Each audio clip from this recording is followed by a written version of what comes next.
वाहिगुरु जी का खालसा वाहिगुरु जी की फतेह। सन्मान सत्कारयोग गुरु सवारी गुरु प्यारी गुरु का रूप स्वरूप खालसा सत संगत जीओ।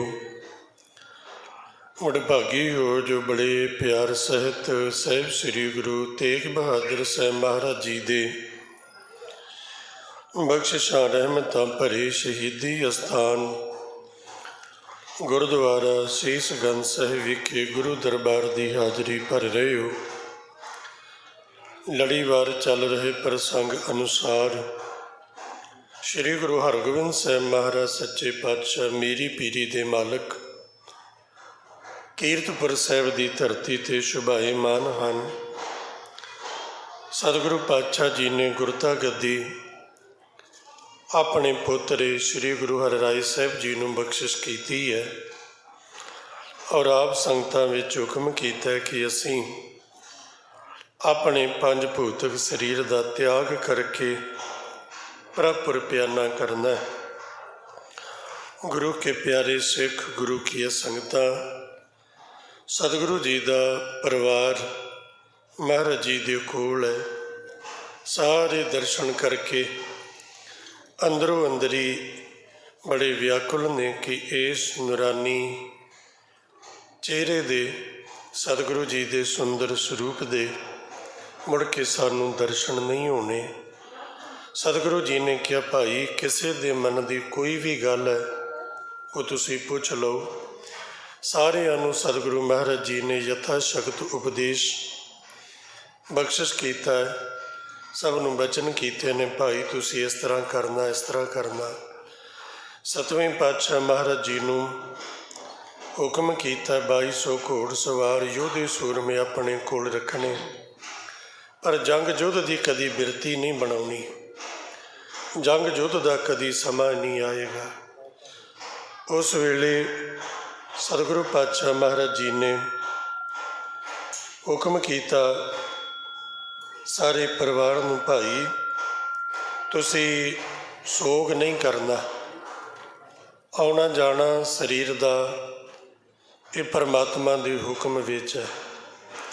जो शरीर करके आया इस शरीर का एक दिन अंत लाजमी है। गुरु शब्द है, गुरु जोत है। शब्द गुरु श्री गुरु हरराय साहब महाराज जी के अंदर उन्हें असीं टिकाया है।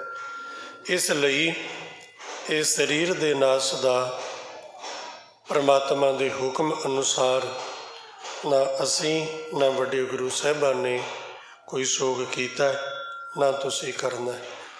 भाई बिधि चंद जी उन्होंने सपुत्र भाई लाल चंद उन्होंने कोल बुला के गुरबाणी दियाँ सैंचियाँ दित्तियां ते आख्या भी तुसी अपने पिंड नगर सुर सिंह चले जाओ जिथे भाई बिधि चंद जी के भराता भागमल जी रहिंदे ने। तुसी जाके उत्थे निवास करो। कल भी मैं बेनती की सी बहादुर बाबा बिधि चंद जी का अपना जद्दी जिहड़ा पिंड है वो सुर सिंह है। इत्थों ही वो गुरु की संगत विच गए सन। इत्थे ही उन्हां दा बाकी परिवार रहिंदा और अज तक बाबा बिधि चंद जी की अंश वंश जो है उस नगर विच बस रही है। बाबा बिधि चंद जी का समा पैण ते फिर बहुत वड्डा दल पंथ बनिया जो निहंग सिंह संप्रदावां दे विच बहुत ही सत्कारक बहुत ही माणमता जो इतिहास है उन्हां दा उस अनुसार बाबा बिधि चंद जी के नाम ते उन्हां दा अज भी दल पंथ है। जिस दल के मुखी सन्मान सत्कारयोग बाबा दया सिंह साहब जी हुए। उन्हां तो बाद अज बाबा अवतार सिंह साहब जी वो बिधि चंद जी के दल पंथ के मुखी ने। बहुत वड्डा वो परिवार अगे वधिया फुलिया। उस ही परिवार चों बाबा बिधि चंद जी के परिवार चों बाबा अमरजीत सिंह जी हुए जो ये नगर छड़ के ਮੁੰਡਾ ਪਿੰਡ ਆ ਕੇ ਵਸੇ, ਉੱਥੇ ਰਹਿਣ ਲੱਗ ਪਏ। ਬਾਬਾ ਅਮਰਜੀਤ ਸਿੰਘ ਜੀ ਦੇ ਅੱਗੇ ਦੋ ਭੁਜੰਗੀ ਜਿਨ੍ਹਾਂ 'ਤੇ ਸਤਿਗੁਰੂ ਜੀ ਦੀ ਬੜੀ ਬਖਸ਼ਿਸ਼ ਕਿਰਪਾ ਹੈ। ਸਿੱਖ ਪੰਥ ਵਿੱਚ ਉਹਨਾਂ ਦਾ ਬੜਾ ਸਤਿਕਾਰ ਹੈ। ਸਨਮਾਨ ਸਤਿਕਾਰਯੋਗ ਬਾਬਾ ਬੰਤਾ ਸਿੰਘ ਜੀ, ਬਾਬਾ ਜੀਵਾ ਸਿੰਘ ਜੀ, ਜੋ ਸਿੱਖ ਜਗਤ ਵਿੱਚ ਬਹੁਤ ਉੱਚ ਕੋਟੀ ਦੇ ਵਿਦਵਾਨ ਅਤੇ ਪ੍ਰਚਾਰਕ ਹਨ। ਆਪ ਸਾਰੀਆਂ ਸੰਗਤਾਂ ਉਹਨਾਂ ਨੂੰ ਜਾਣਦੇ ਹੋ। ਇਹ ਪਰਿਵਾਰ ਕੇਵਲ ਉਸ ਸੰਪਰਦਾ ਨਾਲ ਹੀ ਸੰਬੰਧ ਨਹੀਂ ਰੱਖਦਾ, ਬਲਕਿ ਬਾਬਾ ਬਿਧੀ ਚੰਦ ਜੀ ਦੀ ਇਹ ਅੰਸ਼ ਬੰਸ ਹੈ। ਇਹ ਉਹਨਾਂ ਦਾ ਪਰਿਵਾਰ ਹੈ। ਤੋ ਇਸ ਤਰੀਕੇ ਸਹਿਤ ਭਾਈ ਬਿਧੀ ਚੰਦ ਜੀ ਦੇ ਸੁਪੁੱਤਰ ਲਾਲ ਚੰਦ ਜੀ ਨੂੰ ਗੁਰਬਾਣੀ ਦੀਆਂ ਪੋਥੀਆਂ ਦੇ ਕੇ ਗੁਰਮਤਿ ਪ੍ਰਚਾਰ ਦੀ ਡਿਊਟੀ ਲਾਈ। ਉਹਨਾਂ ਨੂੰ ਆਪਣੇ ਨਗਰ ਸੁਰ ਸਿੰਘ ਭੇਜ ਦਿੱਤਾ। ਸ੍ਰੀ ਗੁਰੂ ਅਮਰਦਾਸ ਮਹਾਰਾਜ ਜੀ ਦੀ ਬੰਸ ਦੇ ਜਿਹੜੇ ਵੀ ਲੋਕ ਮਹਾਰਾਜ ਜੀ ਦੇ ਕੋਲ ਸੀ, ਉਹਨਾਂ ਨੂੰ ਉਪਦੇਸ਼ ਦੇ ਕੇ ਗੋਇੰਦਵਾਲ ਸਾਹਿਬ ਭੇਜਿਆ। ਇੱਥੋਂ ਤੱਕ ਪ੍ਰਸੰਗ ਆਪ ਜੀ ਨੇ ਕੱਲ੍ਹ ਦੇ ਦੀਵਾਨ ਵਿੱਚ ਸਰਵਣ ਕੀਤਾ ਸੀ। ਜਿਵੇਂ ਅਗਲੀ ਕਥਾ ਆਵੇ। ਸ੍ਰੀ ਗੁਰਪ੍ਰਤਾਪ ਸੂਰਜ ਗ੍ਰੰਥ ਦੇ ਕਰਤਾ ਚੂੜਾਮਣੀ ਕਵੀ ਭਾਈ ਸੰਤੋਖ ਸਿੰਘ ਜੀ ਗੁਰੂ ਕੀ ਗਾਥਾ ਨੂੰ ਜਿਵੇਂ ਵਰਣਨ ਕਰਦੇ ਨੇ, ਆਪ ਜੀ ਮਨ ਬਿਰਤੀ ਇਕਾਗਰ ਕਰਕੇ ਪਿਆਰ ਸਹਿਤ ਸਰਵਣ ਕਰੋ। ਆਸੀਸ ਬਖਸ਼ੋ, ਰਸਨਾ ਪਵਿੱਤਰ ਕਰੋ। ਸਾਰੇ ਜਪੋ ਸਤਨਾਮ ਵਾਹਿਗੁਰੂ ਜੀ।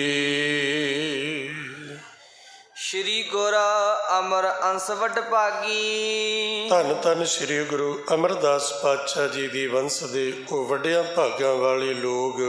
ਅਪਰ ਛੁਟੈ ਤੁਮਰੇ ਸੰਗ ਲਾਗੀ। ਮਹਾਰਾਜ ਜੀ ਨੇ ਉਹਨਾਂ ਨੂੰ ਉਪਦੇਸ਼ ਦਿੱਤਾ, ਭਾਈ ਤੁਸੀਂ ਗੁਰੂ ਗੁਰੂ ਜਪਣਾ, ਨਾਮ ਜਪਣਾ ਅਤੇ ਜਪਾਉਣਾ, ਗੁਰਮਤਿ ਦਾ ਪ੍ਰਚਾਰ ਕਰਨਾ। ਤੁਹਾਡੇ ਨਾਲ ਜੁੜ ਕੇ ਗੁਰੂ ਦੀ ਮੱਤ ਧਾਰਨ ਕਰਕੇ ਬਹੁਤ ਸਾਰੇ ਹੋਰ ਲੋਕਾਂ ਦਾ ਵੀ ਭਲਾ ਹੋਏਗਾ, ਉਧਾਰ ਹੋਏਗਾ। ਬਹੁਰ ਨਾਨਕੀ ਦਿਸ਼ ਕੋ ਦੇਖ। ਫਿਰ ਸਤਿਗੁਰੂ ਜੀ ਨੇ ਆਪਣੇ ਮਹਿਲ ਸਤਿਕਾਰਯੋਗ ਮਾਤਾ ਨਾਨਕੀ ਜੀ ਵੱਲ ਵੇਖਿਆ। ਕਰਿਓ ਹੁਕਮ ਬਿਦ ਸਕਲ ਪਰੇਖ। ਸਾਰੀ ਆਉਣ ਵਾਲੇ ਸਮੇਂ ਦੀ ਭਵਿੱਖ ਦੀ ਬਾਤ ਨੂੰ ਵਿਚਾਰ ਕੇ ਸੋਚ ਕੇ ਸਾਹਿਬ ਜੀ ਨੇ ਹੁਕਮ ਕੀਤਾ, ਆਦੇਸ਼ ਕੀਤਾ। ਹਮਰੀ ਜਨਨੀ ਕੇਰ ਸਥਾਨਾ। ਕਿ ਸਾਡੇ ਸਨਮਾਨ ਸਤਿਕਾਰਯੋਗ ਮਾਤਾ ਜੀ, ਉਹਨਾਂ ਦਾ ਜਿਹੜਾ ਸਥਾਨ ਹੈ ਮਾਤਾ ਗੰਗਾ ਜੀ ਦਾ, ਉਹਨਾਂ ਦਾ ਪੰਜ ਭੂਤਕ ਸਰੀਰ ਤਿਆਗਣ ਦਾ ਸਥਾਨ ਬਾਬੇ ਬਕਾਲੇ। ਅਤੇ ਤੁਸੀਂ ਹੁਣ ਸਾਡੇ ਮਾਤਾ ਜੀ ਦੇ ਦੇਹੁਰੇ ਵਾਲੇ ਸਥਾਨ ਬਾਬੇ ਬਕਾਲੇ ਜਾ ਕੇ ਨਾਮ ਬਕਾਲਾ ਗ੍ਰਾਮ ਸੋ ਜਾਨਾ। ਜਿਸ ਨਗਰ ਦਾ ਨਾਮ ਬਕਾਲਾ, ਵੈਸੇ ਪਿੰਡ ਦਾ ਨਾਮ ਇਕੱਲਾ ਬਕਾਲਾ ਹੀ ਹੈ। ਆਪਾਂ ਜਦੋਂ ਗੁਰੂ ਹਰਿਕ੍ਰਿਸ਼ਨ ਸਾਹਿਬ ਮਹਾਰਾਜ ਜੀ ਨੇ ਬਖਸ਼ਿਸ਼ ਕੀਤੀ, ਉਹਦੇ ਤੋਂ ਬਾਅਦ ਇਹ ਨਾਮ ਜਿਹੜਾ ਬਾਬਾ ਬਕਾਲਾ ਹੋਇਆ। ਤਾਂ ਤੁਸੀਂ ਬਕਾਲੇ ਨਗਰ ਵਿੱਚ ਜਾਣਾ ਹੈ। ਤਹਾਂ ਬਾਸ ਅਬੂ ਕਰੋ ਸੁਖਾਰੇ। ਉਸ ਜਗ੍ਹਾ 'ਤੇ ਜਾ ਕੇ ਤੁਸੀਂ ਸੁਖੈਨ ਭਾਵ ਬੜੇ ਆਨੰਦ ਨਾਲ ਵਾਸਾ ਰੱਖਣਾ, ਪਰਿਵਾਰ ਸਮੇਤ ਰਹਿਣਾ ਹੈ। ਸਮਾਂ ਉਡੀਕ ਜਥਾ ਉਚਾਰੇ। ਤੇ ਜਿਹੋ ਜਿਹਾ ਅੱਗੇ ਸਮਾਂ ਆਏਗਾ ਤੁਹਾਨੂੰ ਅਸੀਂ ਦੱਸਿਆ, ਉਸ ਸਮੇਂ ਦੀ ਤੁਸੀਂ ਉਡੀਕ ਕਰਨੀ। ਸੁਤ ਕੋ ਸੁਤ ਪ੍ਰਤਾਪ ਜਤ ਦੇਖ। ਤੁਹਾਡੇ ਸੁਪੁੱਤਰ ਦੇ ਸੁਪੁੱਤਰ ਭਾਵ ਸ੍ਰੀ ਤੇਗ ਬਹਾਦਰ ਜੀ ਦੇ ਘਰ ਬਹੁਤ ਬਲੀ ਬਹਾਦਰ ਸੂਰਮਾ ਤੁਹਾਡਾ ਪੁੱਤਰ ਅਵਤਾਰ ਧਾਰੇਗਾ। ਤਬ ਸ਼ਰੀਰ ਕੀ ਬੈਸ ਵਿਸ਼ੇਖ। ਉਦੋਂ ਤੱਕ ਤੁਹਾਡੀ ਆਪਣੀ ਉਮਰ ਆਰਬਲਾ ਵੀ ਬਹੁਤ ਵੱਡੀ ਹੋ ਜਾਏਗੀ। ਅਨਕ ਰੰਗ ਕੋ ਸਮਾਨ ਹਰ ਕੈ। ਫਿਰ ਅਨੇਕ ਤਰ੍ਹਾਂ ਦੇ ਗੁਰੂ ਘਰ ਦੇ ਵਿੱਚ ਸਮੇਂ ਆਉਣਗੇ, ਬੜੇ ਚੰਗੇ ਵੀ ਆਉਣਗੇ ਔਰ ਬੜੇ ਦੁਖਦਾਈ ਭਿਆਨਕ ਸਮੇਂ ਵੀ ਆਉਣਗੇ। ਇਹ ਸਾਰੇ ਸਮੇਂ ਤੁਸੀਂ ਆਪਣੀਆਂ ਅੱਖਾਂ ਨਾਲ ਵੇਖੋਗੇ। ਗੁਣ ਆਓ ਤਨ ਤਿਆਗਨ ਕਰਕੇ। ਫਿਰ ਤੁਸੀਂ ਆਪਣੇ ਪੰਜ ਭੂਤਕ ਸਰੀਰ ਦਾ ਤਿਆਗ ਕਰਕੇ ਸਾਡੇ ਕੋਲ ਆ ਜਾਣਾ। ਹੁਣ ਤੁਸੀਂ ਕਿਰਪਾ ਕਰਕੇ ਪਰਿਵਾਰ ਨੂੰ ਨਾਲ ਲੈ ਕੇ, ਭਾਵ ਆਪਣੇ ਪੁੱਤਰ ਤੇਗ ਬਹਾਦਰ ਜੀ ਨੂੰ ਨਾਲ ਲੈ ਕੇ ਤੁਸੀਂ ਚਲੇ ਜਾਓ ਬਕਾਲੇ। ਬਕਾਲੇ ਆਉਣ ਦੇ ਦੋ ਕਾਰਨ ਸੀ। ਇੱਕ ਕਾਰਨ ਕਿ ਉਸ ਨਗਰ ਵਿੱਚ ਸਨਮਾਨ ਸਤਿਕਾਰਯੋਗ ਮਾਤਾ ਗੰਗਾ ਜੀ ਦਾ ਦਿਵੜਾ ਹੈ। ਆਪ ਜੀ ਨੇ ਪਿੱਛੇ ਪ੍ਰਸੰਗ ਸੁਣਿਆ, ਇਤਿਹਾਸ ਸੁਣਿਆ ਕਿ ਇਸ ਬਕਾਲੇ ਨਗਰ ਵਿੱਚ ਇੱਕ ਸਿੱਖ ਹੈ ਜਿਹਦਾ ਨਾਂ ਸੀ ਭਾਈ ਮਹਿਰਾ।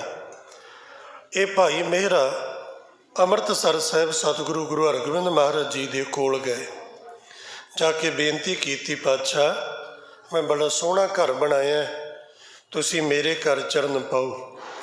ਸਤਿਗੁਰੂ ਪਾਤਸ਼ਾਹ ਜੀ ਨੇ ਆਖਿਆ ਅਸੀਂ ਜ਼ਰੂਰ ਆਵਾਂਗੇ। ਨਾਲ ਹੀ ਗੁਰੂ ਪਾਤਸ਼ਾਹ ਜੀ ਦੇ ਮਾਤਾ ਜੀ ਮਾਤਾ ਗੰਗਾ ਜੀ ਨੂੰ ਬੇਨਤੀ ਕੀਤੀ, ਮਾਤਾ ਜੀ ਤੁਹਾਡੀ ਕਿਰਪਾ ਨਾਲ ਬੜਾ ਸੋਹਣਾ ਘਰ ਬਣਿਆ ਅਤੇ ਤੁਸੀਂ ਕਿਰਪਾ ਕਰਕੇ ਸਤਿਗੁਰੂ ਜੀ ਦੇ ਨਾਲ ਮੇਰੇ ਘਰ ਜ਼ਰੂਰ ਆਉਣਾ। ਮਾਤਾ ਜੀ ਨੇ ਕਿਹਾ ਠੀਕ ਹੈ, ਸਮਾਂ ਆਏਗਾ ਅਸੀਂ ਤੁਹਾਡੇ ਕੋਲ ਜ਼ਰੂਰ ਆਵਾਂਗੇ। ਥੋੜ੍ਹਾ ਸਮਾਂ ਗੁਜ਼ਰਿਆ, ਮਾਤਾ ਗੰਗਾ ਜੀ ਸ਼੍ਰੀ ਗੁਰੂ ਹਰਗੋਬਿੰਦ ਸਾਹਿਬ ਮਹਾਰਾਜ ਜੀ ਨੂੰ ਕੁਝ ਹੋਰ ਸਿੱਖਾਂ ਨੂੰ ਨਾਲ ਲੈ ਕੇ ਬਕਾਲੇ ਆਏ। ਭਾਈ ਮਹਿਰੇ ਦੇ ਘਰ ਰਹੇ। ਇੱਥੇ ਗੁਰਬਾਣੀ ਦਾ ਕੀਰਤਨ ਹੋਇਆ। ਨਗਰ ਦੀਆਂ ਸੰਗਤਾਂ, ਇਲਾਕੇ ਦੀਆਂ ਸੰਗਤਾਂ ਨੇ ਆ ਕੇ ਬੜੇ ਆਨੰਦ ਮਾਣੇ। ਉਸੇ ਹੀ ਨਗਰ ਵਿੱਚ ਭਾਈ ਮਹਿਰੇ ਦੇ ਘਰ ਹੀ ਸਨਮਾਨ ਸਤਿਕਾਰਯੋਗ ਮਾਤਾ ਗੰਗਾ ਜੀ ਦਾ ਅੰਤਮ ਸਮਾਂ ਆਇਆ। ਉਸੇ ਹੀ ਨਗਰ ਵਿੱਚ ਮਾਤਾ ਜੀ ਨੇ ਆਪਣੇ ਪੰਜ ਭੌਤਿਕ ਸਰੀਰ ਦਾ ਤਿਆਗ ਕੀਤਾ। ਮਾਤਾ ਜੀ ਦੇ ਨਾਂ 'ਤੇ ਉੱਥੇ ਸੋਹਣਾ ਦੇਵਰਾ ਬਣਾਇਆ, ਸੋਹਣੀ ਜਗ੍ਹਾ ਬਣਾਈ। ਅਤੇ ਭਾਈ ਮਹਿਰੇ ਨੇ ਗੁਰੂ ਹਰਗੋਬਿੰਦ ਮਹਾਰਾਜ ਜੀ ਨੂੰ ਬੇਨਤੀ ਕੀਤੀ, ਪਾਤਸ਼ਾਹ ਜੀ ਤੁਸੀਂ ਹੁਣ ਮੈਨੂੰ ਛੱਡ ਕੇ ਨਾ ਜਾਇਓ, ਤੁਸੀਂ ਕਿਰਪਾ ਕਰੋ ਅਤੇ ਮੇਰੇ ਘਰ ਇੱਥੇ ਰੁਕਣਾ ਕਰੋ।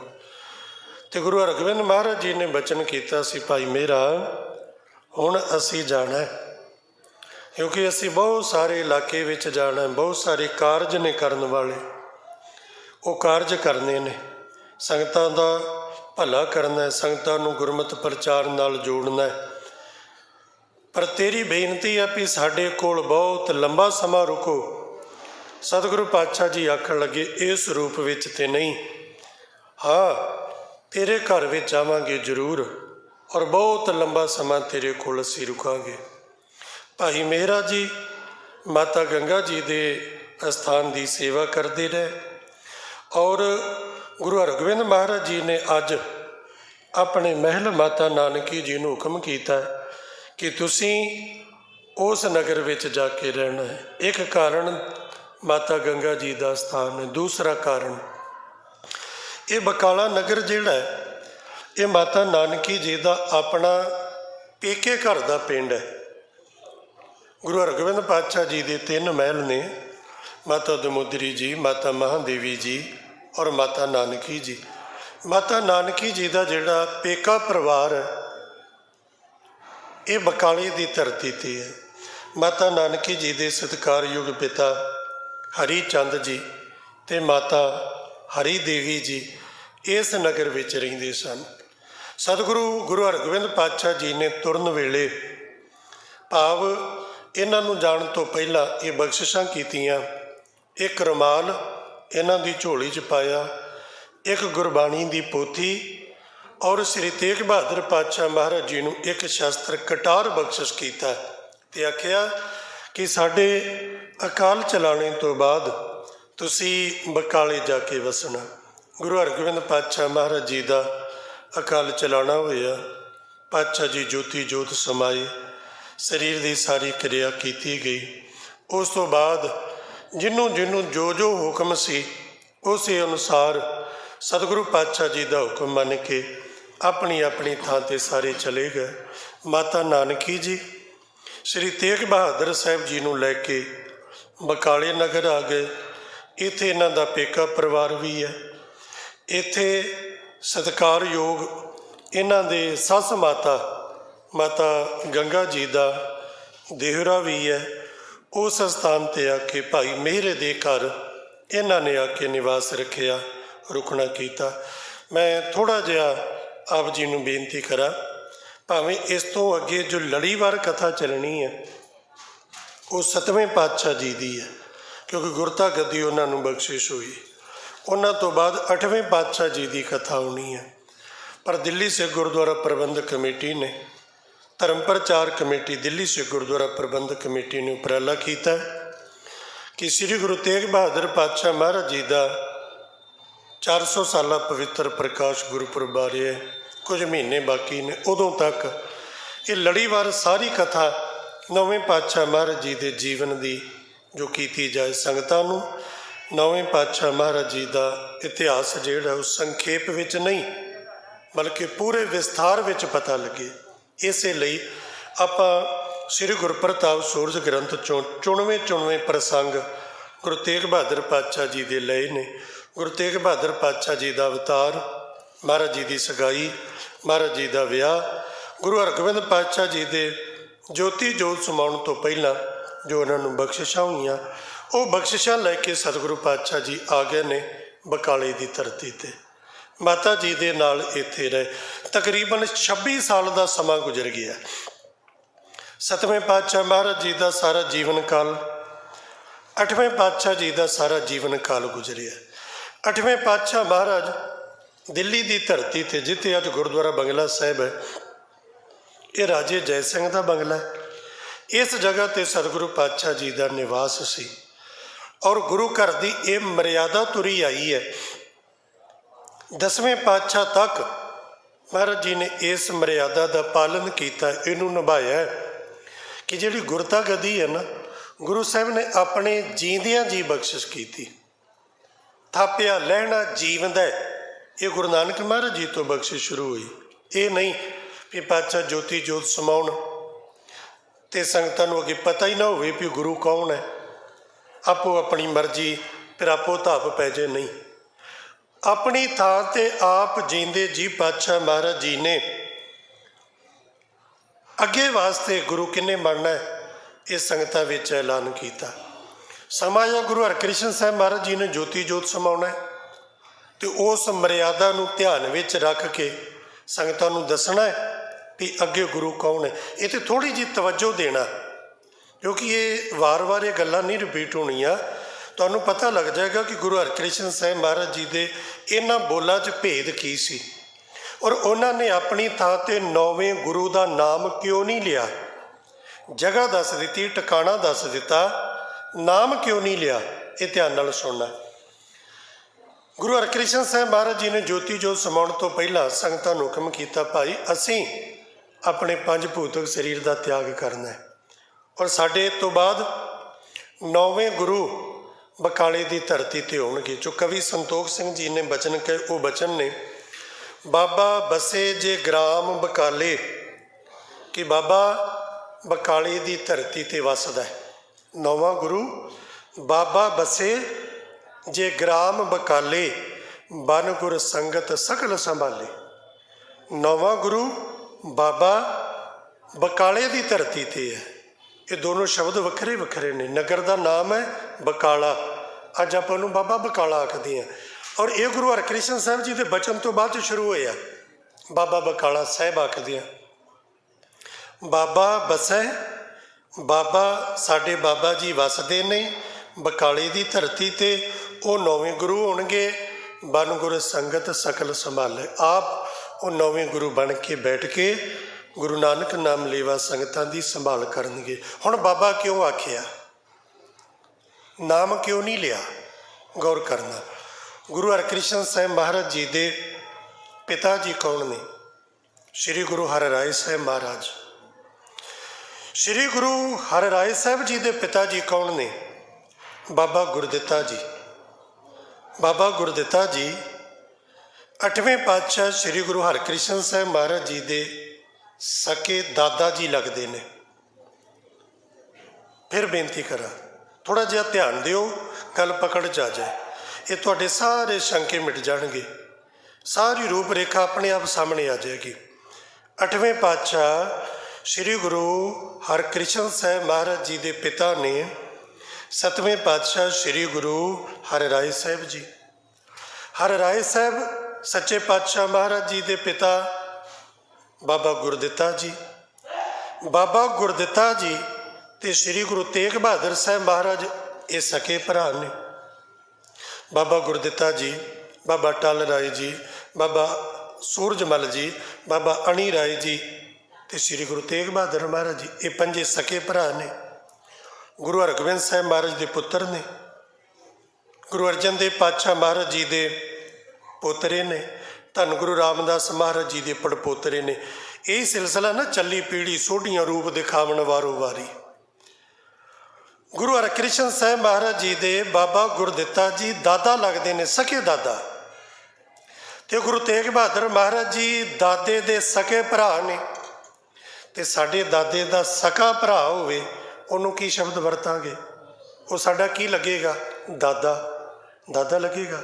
ਤੇ ਦਾਦੇ ਵਾਸਤੇ ਪੁਰਾਣੇ ਸਮੇਂ ਵਿੱਚ ਅੱਜ ਵੀ ਅੰਮ੍ਰਿਤਸਰ, ਗੁਰਦਾਸਪੁਰੇ ਦੇ ਬਹੁਤ ਸਾਰੇ ਇਲਾਕੇ ਵਿੱਚ ਦਾਦੇ ਵਾਸਤੇ ਸ਼ਬਦ ਵਰਤਿਆ ਜਾਂਦਾ ਹੈ ਬਾਬਾ।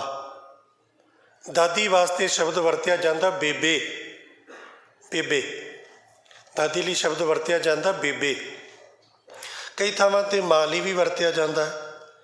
ਇਹ ਇਲਾਕਿਆਂ ਦੇ ਵਿੱਚ ਕਈ ਥਾਵਾਂ 'ਤੇ ਆਪਣੇ ਮਾਤਾ ਨੂੰ ਚਾਚੀ, ਆਪਣੇ ਪਿਤਾ ਨੂੰ ਚਾਚਾ ਵੀ ਕਿਹਾ ਜਾਂਦਾ। ਉਹ ਇੱਕ ਦੂਸਰਾ ਉਹਦਾ ਇੱਕ ਕਾਰਨ ਹੈ ਪਾਰਟੀਕੂਲਰ, ਕਿਉਂ ਕਿਹਾ ਜਾਂਦਾ ਦੂਸਰਾ ਪੱਖ। ਤੋਂ ਦਾਦੇ ਨੂੰ ਕਿਹਾ ਜਾਂਦਾ ਬਾਬਾ। ਸ਼੍ਰੀ ਗੁਰੂ ਹਰਕ੍ਰਿਸ਼ਨ ਸਾਹਿਬ ਮਹਾਰਾਜ ਜੀ ਦੇ, ਧੰਨ ਗੁਰੂ ਤੇਗ ਬਹਾਦਰ ਸਾਹਿਬ ਮਹਾਰਾਜ ਜੀ ਰਿਸ਼ਤੇਦਾਰੀ ਵਿੱਚ ਦਾਦਾ ਜੀ ਦੇ ਸਕੇ ਭਰਾ ਨੇ ਤੇ ਦਾਦੇ ਦੇ ਸਕੇ ਭਰਾ ਨੇ। ਇਸ ਲਈ ਦਾਦੇ ਨੂੰ ਆਖਦੇ ਨੇ ਬਾਬਾ ਤੇ ਦਾਦੇ ਦੇ ਭਰਾ ਨੂੰ ਕੀ ਆਖਣਾ? ਬਾਬਾ। ਇਹ ਰਿਸ਼ਤੇਦਾਰੀ ਵਜੋਂ ਰਿਸ਼ਤੇਦਾਰੀ ਦਾ ਨਾਂ ਲੈ ਦਿੱਤਾ। ਬਾਬਾ ਬਸੇ ਜੇ ਗ੍ਰਾਮ ਬਕਾਲੇ, ਸਾਡੇ ਬਾਬਾ ਜੀ, ਸਾਡੇ ਦਾਦਾ ਜੀ ਐਡਰੈਸ ਦਿੱਤਾ। ਬਕਾਲੇ ਦੀ ਧਰਤੀ ਤੇ ਵਸਦੇ ਨੇ। ਨਾਮ ਨਹੀਂ ਲਿਆ। ਨਾਮ ਇਸ ਲਈ ਨਹੀਂ ਲਿਆ ਕਿਉਂਕਿ ਗੁਰਸਿੱਖੀ ਵਿੱਚ ਵੀ ਔਰ ਸਾਡੇ ਪਰਿਵਾਰਾਂ ਦੀ ਇਹ ਸੱਭਿਅਤਾ ਰਹੀ ਹੈ, ਆਪਣੇ ਤੋਂ ਵੱਡਿਆਂ ਦਾ ਨਾਮ ਨਹੀਂ ਲੈਣਾ। ਵੱਡਿਆਂ ਦਾ ਨਾਮ ਨਹੀਂ ਲੈਣਾ। ਸਤਿਕਾਰ ਨਾਲ ਮੇਰੇ ਪਿਤਾ ਜੀ, ਮੇਰੇ ਮਾਤਾ ਜੀ, ਦਾਦਾ ਜੀ, ਇਸ ਤਰ੍ਹਾਂ ਵੱਡਿਆਂ ਦਾ ਨਾਮ ਨਹੀਂ ਲਈਦਾ। ਹੁਣ ਰਿਸ਼ਤਾ ਦੱਸ ਦਿੱਤਾ। ਮੇਰੇ ਦਾਦਾ ਜੀ ਵਸਦੇ ਨੇ ਬਕਾਲੇ ਔਰ ਸਮੂਹ ਸਿੱਖ ਸੰਗਤ ਜਾਣਦੀ ਹੈ ਕਿ ਬਕਾਲੇ ਗੁਰੂ ਹਰਗੋਬਿੰਦ ਮਹਾਰਾਜ ਜੀ ਦੇ ਬਚਨ ਅਨੁਸਾਰ ਸ਼੍ਰੀ ਗੁਰੂ ਤੇਗ ਬਹਾਦਰ ਪਾਤਸ਼ਾਹ ਜੀ ਬਕਾਲੇ ਦੀ ਧਰਤੀ 'ਤੇ ਵਸਦੇ ਨੇ।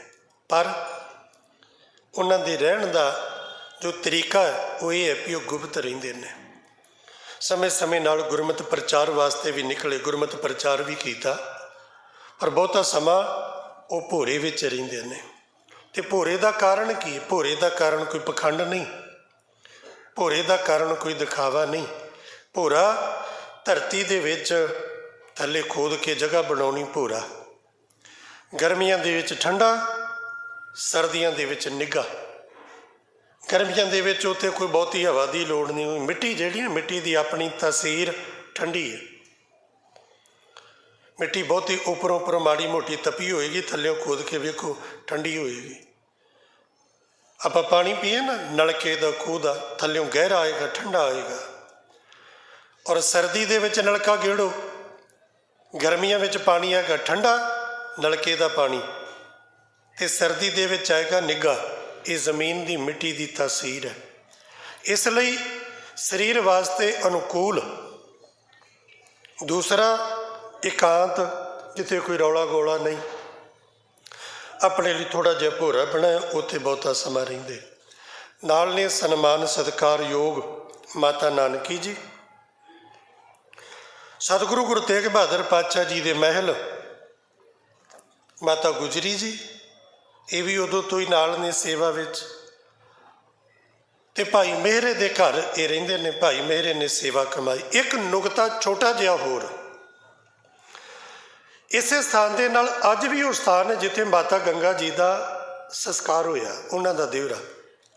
ਤੇ ਧੰਨ ਗੁਰੂ ਤੇਗ ਬਹਾਦਰ ਪਾਤਸ਼ਾਹ ਜੀ ਜਿੱਥੋਂ ਗੁਰੂ ਰੂਪ ਵਿੱਚ ਪ੍ਰਗਟ ਹੋਏ, ਜਿੱਥੇ ਉਹ ਇਸ ਰੂਪ ਵਿੱਚ ਰਹੇ ਬਕਾਲੇ, ਉਹ ਸਥਾਨ ਤੇ ਸਥਾਨ ਲਾਗੇ ਲਾਗੇ ਹੈ। ਤੁਸੀਂ ਗੁਰੂ ਹਰਗੋਬਿੰਦ ਮਹਾਰਾਜ ਜੀ ਦੇ ਅਵਤਾਰ ਦੇ ਮੌਕੇ 'ਤੇ ਅਕਸਰ ਇਹ ਕਥਾ ਸੁਣੀ ਹੋਏਗੀ ਕਿ ਮਾਤਾ ਗੰਗਾ ਜੀ ਨੂੰ ਇਹਨਾਂ ਦੀ ਜਠਾਣੀ ਬੀਬੀ ਕਰਮੋ, ਪ੍ਰਿਥੀ ਚੰਦ ਦੇ ਘਰ ਵਾਲੀ ਬੀਬੀ ਕਰਮੋ, ਇਹ ਮਿਹਣੇ ਮਾਰਦੀ ਸੀ, ਤਾਨੇ ਦਿੰਦੀ ਹੁੰਦੀ ਸੀ ਵੀ ਗੰਗਾ ਦੇ ਘਰ ਕੋਈ ਸੰਤਾਨ ਨਹੀਂ, ਗੰਗਾ ਨੇ ਦੁਨੀਆ ਤੋਂ ਔਂਤਰੀ ਚਲੇ ਜਾਣਾ ਹੈ, ਇਹਦੇ ਘਰ ਸੰਤਾਨ ਨਹੀਂ। ਕੀ ਹੋਇਆ ਜੇ ਮੇਰੇ ਪਤੀ ਨੂੰ ਗੁਰਤਾ ਗੱਦੀ ਨਹੀਂ ਮਿਲੀ, ਇਹਦੇ ਪਤੀ ਨੂੰ ਗੁਰਤਾ ਗੱਦੀ ਮਿਲੀ ਹੈ, ਇਹਦੇ ਘਰ ਅੱਗੇ ਸੰਤਾਨ ਨਹੀਂ, ਮੇਰੇ ਘਰ ਸੰਤਾਨ ਹੈ, ਮੇਰਾ ਪੁੱਤਰ ਮਿਹਰਬਾਨ ਉਹ 6ਵਾਂ ਗੁਰੂ ਬਣੇਗਾ। ਉੱਥੋਂ ਹੀ ਉਹਨਾਂ ਨੇ ਗੁਰੂ ਅਰਜਨ ਦੇਵ ਮਹਾਰਾਜ ਜੀ ਦੇ ਚਰਨਾਂ 'ਚ ਬੇਨਤੀ ਕੀਤੀ ਵੀ ਜਠਾਣੀ ਇਸ ਤਰ੍ਹਾਂ ਦੇ ਬੋਲ ਬੋਲਦੀ ਹੈ ਕਿ ਮੇਰੇ ਘਰ ਸੰਤਾਨ ਨਹੀਂ ਹੋਏਗੀ। ਉਹਨੇ ਕਿਹਾ ਗੁਰੂ ਨਾਨਕ ਦੇ ਘਰ ਕੀ ਘਾਟਾ, ਅਰਦਾਸ ਕਰਾਓ। ਬਾਬਾ ਬੁੱਢਾ ਜੀ ਕੋਲ ਗਏ, ਉਹਨਾਂ ਅਰਦਾਸ ਕੀਤੀ। ਉਹਨਾਂ ਦੀ ਐਸੀ ਅਰਦਾਸ 6ਵੇਂ ਪਾਤਸ਼ਾਹ ਮਹਾਰਾਜ ਜੀ ਦਾ ਅਵਤਾਰ ਹੋਇਆ। ਇਹ ਇਤਿਹਾਸ ਸਾਹਿਬ ਜੀ ਸੁਣਦੇ ਹੋ ਨਾ। ਬੀਬੀ ਕਰਮੋਂ ਆਂਦੀ ਸੀ ਕਿ ਮਾਤਾ ਗੰਗਾ ਨੇ ਦੁਨੀਆ ਤੋਂ ਔਂਤਰੇ ਜਾਣਾ ਹੈ, ਇਹਦੇ ਘਰ ਸੰਤਾਨ ਨਹੀਂ ਹੋਣੀ। ਔਰ ਬਾਬੇ ਬਕਾਲੇ ਦੀ ਧਰਤੀ ਤੇ ਅੱਜ ਮਾਤਾ ਗੰਗਾ ਦਾ ਦਿਓਰਾ ਤੇ ਨਾਲ ਧੰਨ ਗੁਰੂ ਤੇਗ ਬਹਾਦਰ ਮਹਾਰਾਜ ਜੀ ਦਾ ਸਥਾਨ, ਇਹ ਦੋਨੋਂ ਸਥਾਨ ਜਿਹੜੇ ਨੇ ਰਹਿੰਦੀ ਦੁਨੀਆ ਤੱਕ ਰਹਿਣਗੇ। ਮਾਨੋ ਕਿ ਇੱਕ ਪਾਸੇ ਸਨਮਾਨ ਸਤਿਕਾਰਯੋਗ ਮਾਤਾ ਗੰਗਾ ਜੀ ਆਪਣੇ ਪੋਤਰੇ ਸ਼੍ਰੀ ਗੁਰੂ ਤੇਗ ਬਹਾਦਰ ਮਹਾਰਾਜ ਜੀ ਨੂੰ ਨਾ ਗੋਦ ਵਿੱਚ ਲੈ ਕੇ ਬੈਠੇ ਹੋਣ, ਤੇ ਉਹ ਸਥਾਨ ਆਪ ਮੁਹਾਰੇ ਮੂੰਹ ਬੋਲ ਕੇ ਦੱਸ ਰਿਹਾ ਹੈ ਕਿ ਵੇਖ ਕਰਮੋਂ ਤੂੰ ਤੇ ਆਂਦੀ ਸੀ ਇਹਦੇ ਘਰ ਪੁੱਤ ਨਹੀਂ ਹੋਣਾ। ਉਹ ਮਾਂ ਗੰਗਾ ਤੇ ਆਪਣੇ ਪੁੱਤ ਨੂੰ ਤੇ ਕੀ ਆਪਣੇ ਪੋਤਰੇ ਨੂੰ ਆਪਣੀ ਗੋਦ ਵਿੱਚ ਲੈ ਕੇ ਬੈਠੀ ਹੈ ਬਕਾਲੇ ਦੀ ਧਰਤੀ ਤੇ। ਇਹ ਦੋਨੋਂ ਸਥਾਨ ਲਾਗੇ ਲਾਗੇ, ਮਾਤਾ ਗੰਗਾ ਜੀ ਦਾ ਤੇ ਸ਼੍ਰੀ ਗੁਰੂ ਤੇਗ ਬਹਾਦਰ ਪਾਤਸ਼ਾਹ ਜੀ ਦਾ। ਹੁਣ ਕੀ ਹੋਇਆ? ਬਾਬਾ ਬਸੇ ਜੇ ਗ੍ਰਾਮ ਬਕਾਲੇ, ਬਨ ਗੁਰ ਸੰਗਤ ਸਕਲ ਸੰਭਾਲੇ, ਇਹ ਬਚਨ ਕਹੇ ਗੁਰੂ ਹਰਕ੍ਰਿਸ਼ਨ ਸਾਹਿਬ ਮਹਾਰਾਜ ਜੀ ਬੰਗਲਾ ਸਾਹਿਬ ਦੀ ਧਰਤੀ ਤੇ ਜੋਤੀ ਜੋਤ ਸਮਾਏ। ਬਾਲਾ ਸਾਹਿਬ ਜੋ ਗੁਰਦੁਆਰਾ ਸਾਹਿਬ ਹੈ, ਇੱਥੇ ਗੁਰੂ ਹਰਕ੍ਰਿਸ਼ਨ ਸਾਹਿਬ ਮਹਾਰਾਜ ਜੀ ਦਾ ਸੰਸਕਾਰ ਹੋਇਆ। ਮਾਤਾ ਸਾਹਿਬ ਕੌਰ, ਮਾਤਾ ਸੁੰਦਰ ਕੌਰ ਜੀ, ਉਹਨਾਂ ਦਾ ਵੀ ਅੰਗੀਠਾ ਉੱਥੇ ਹੈ, ਉਹਨਾਂ ਦਾ ਸੰਸਕਾਰ ਵੀ ਉੱਥੇ ਹੋਇਆ।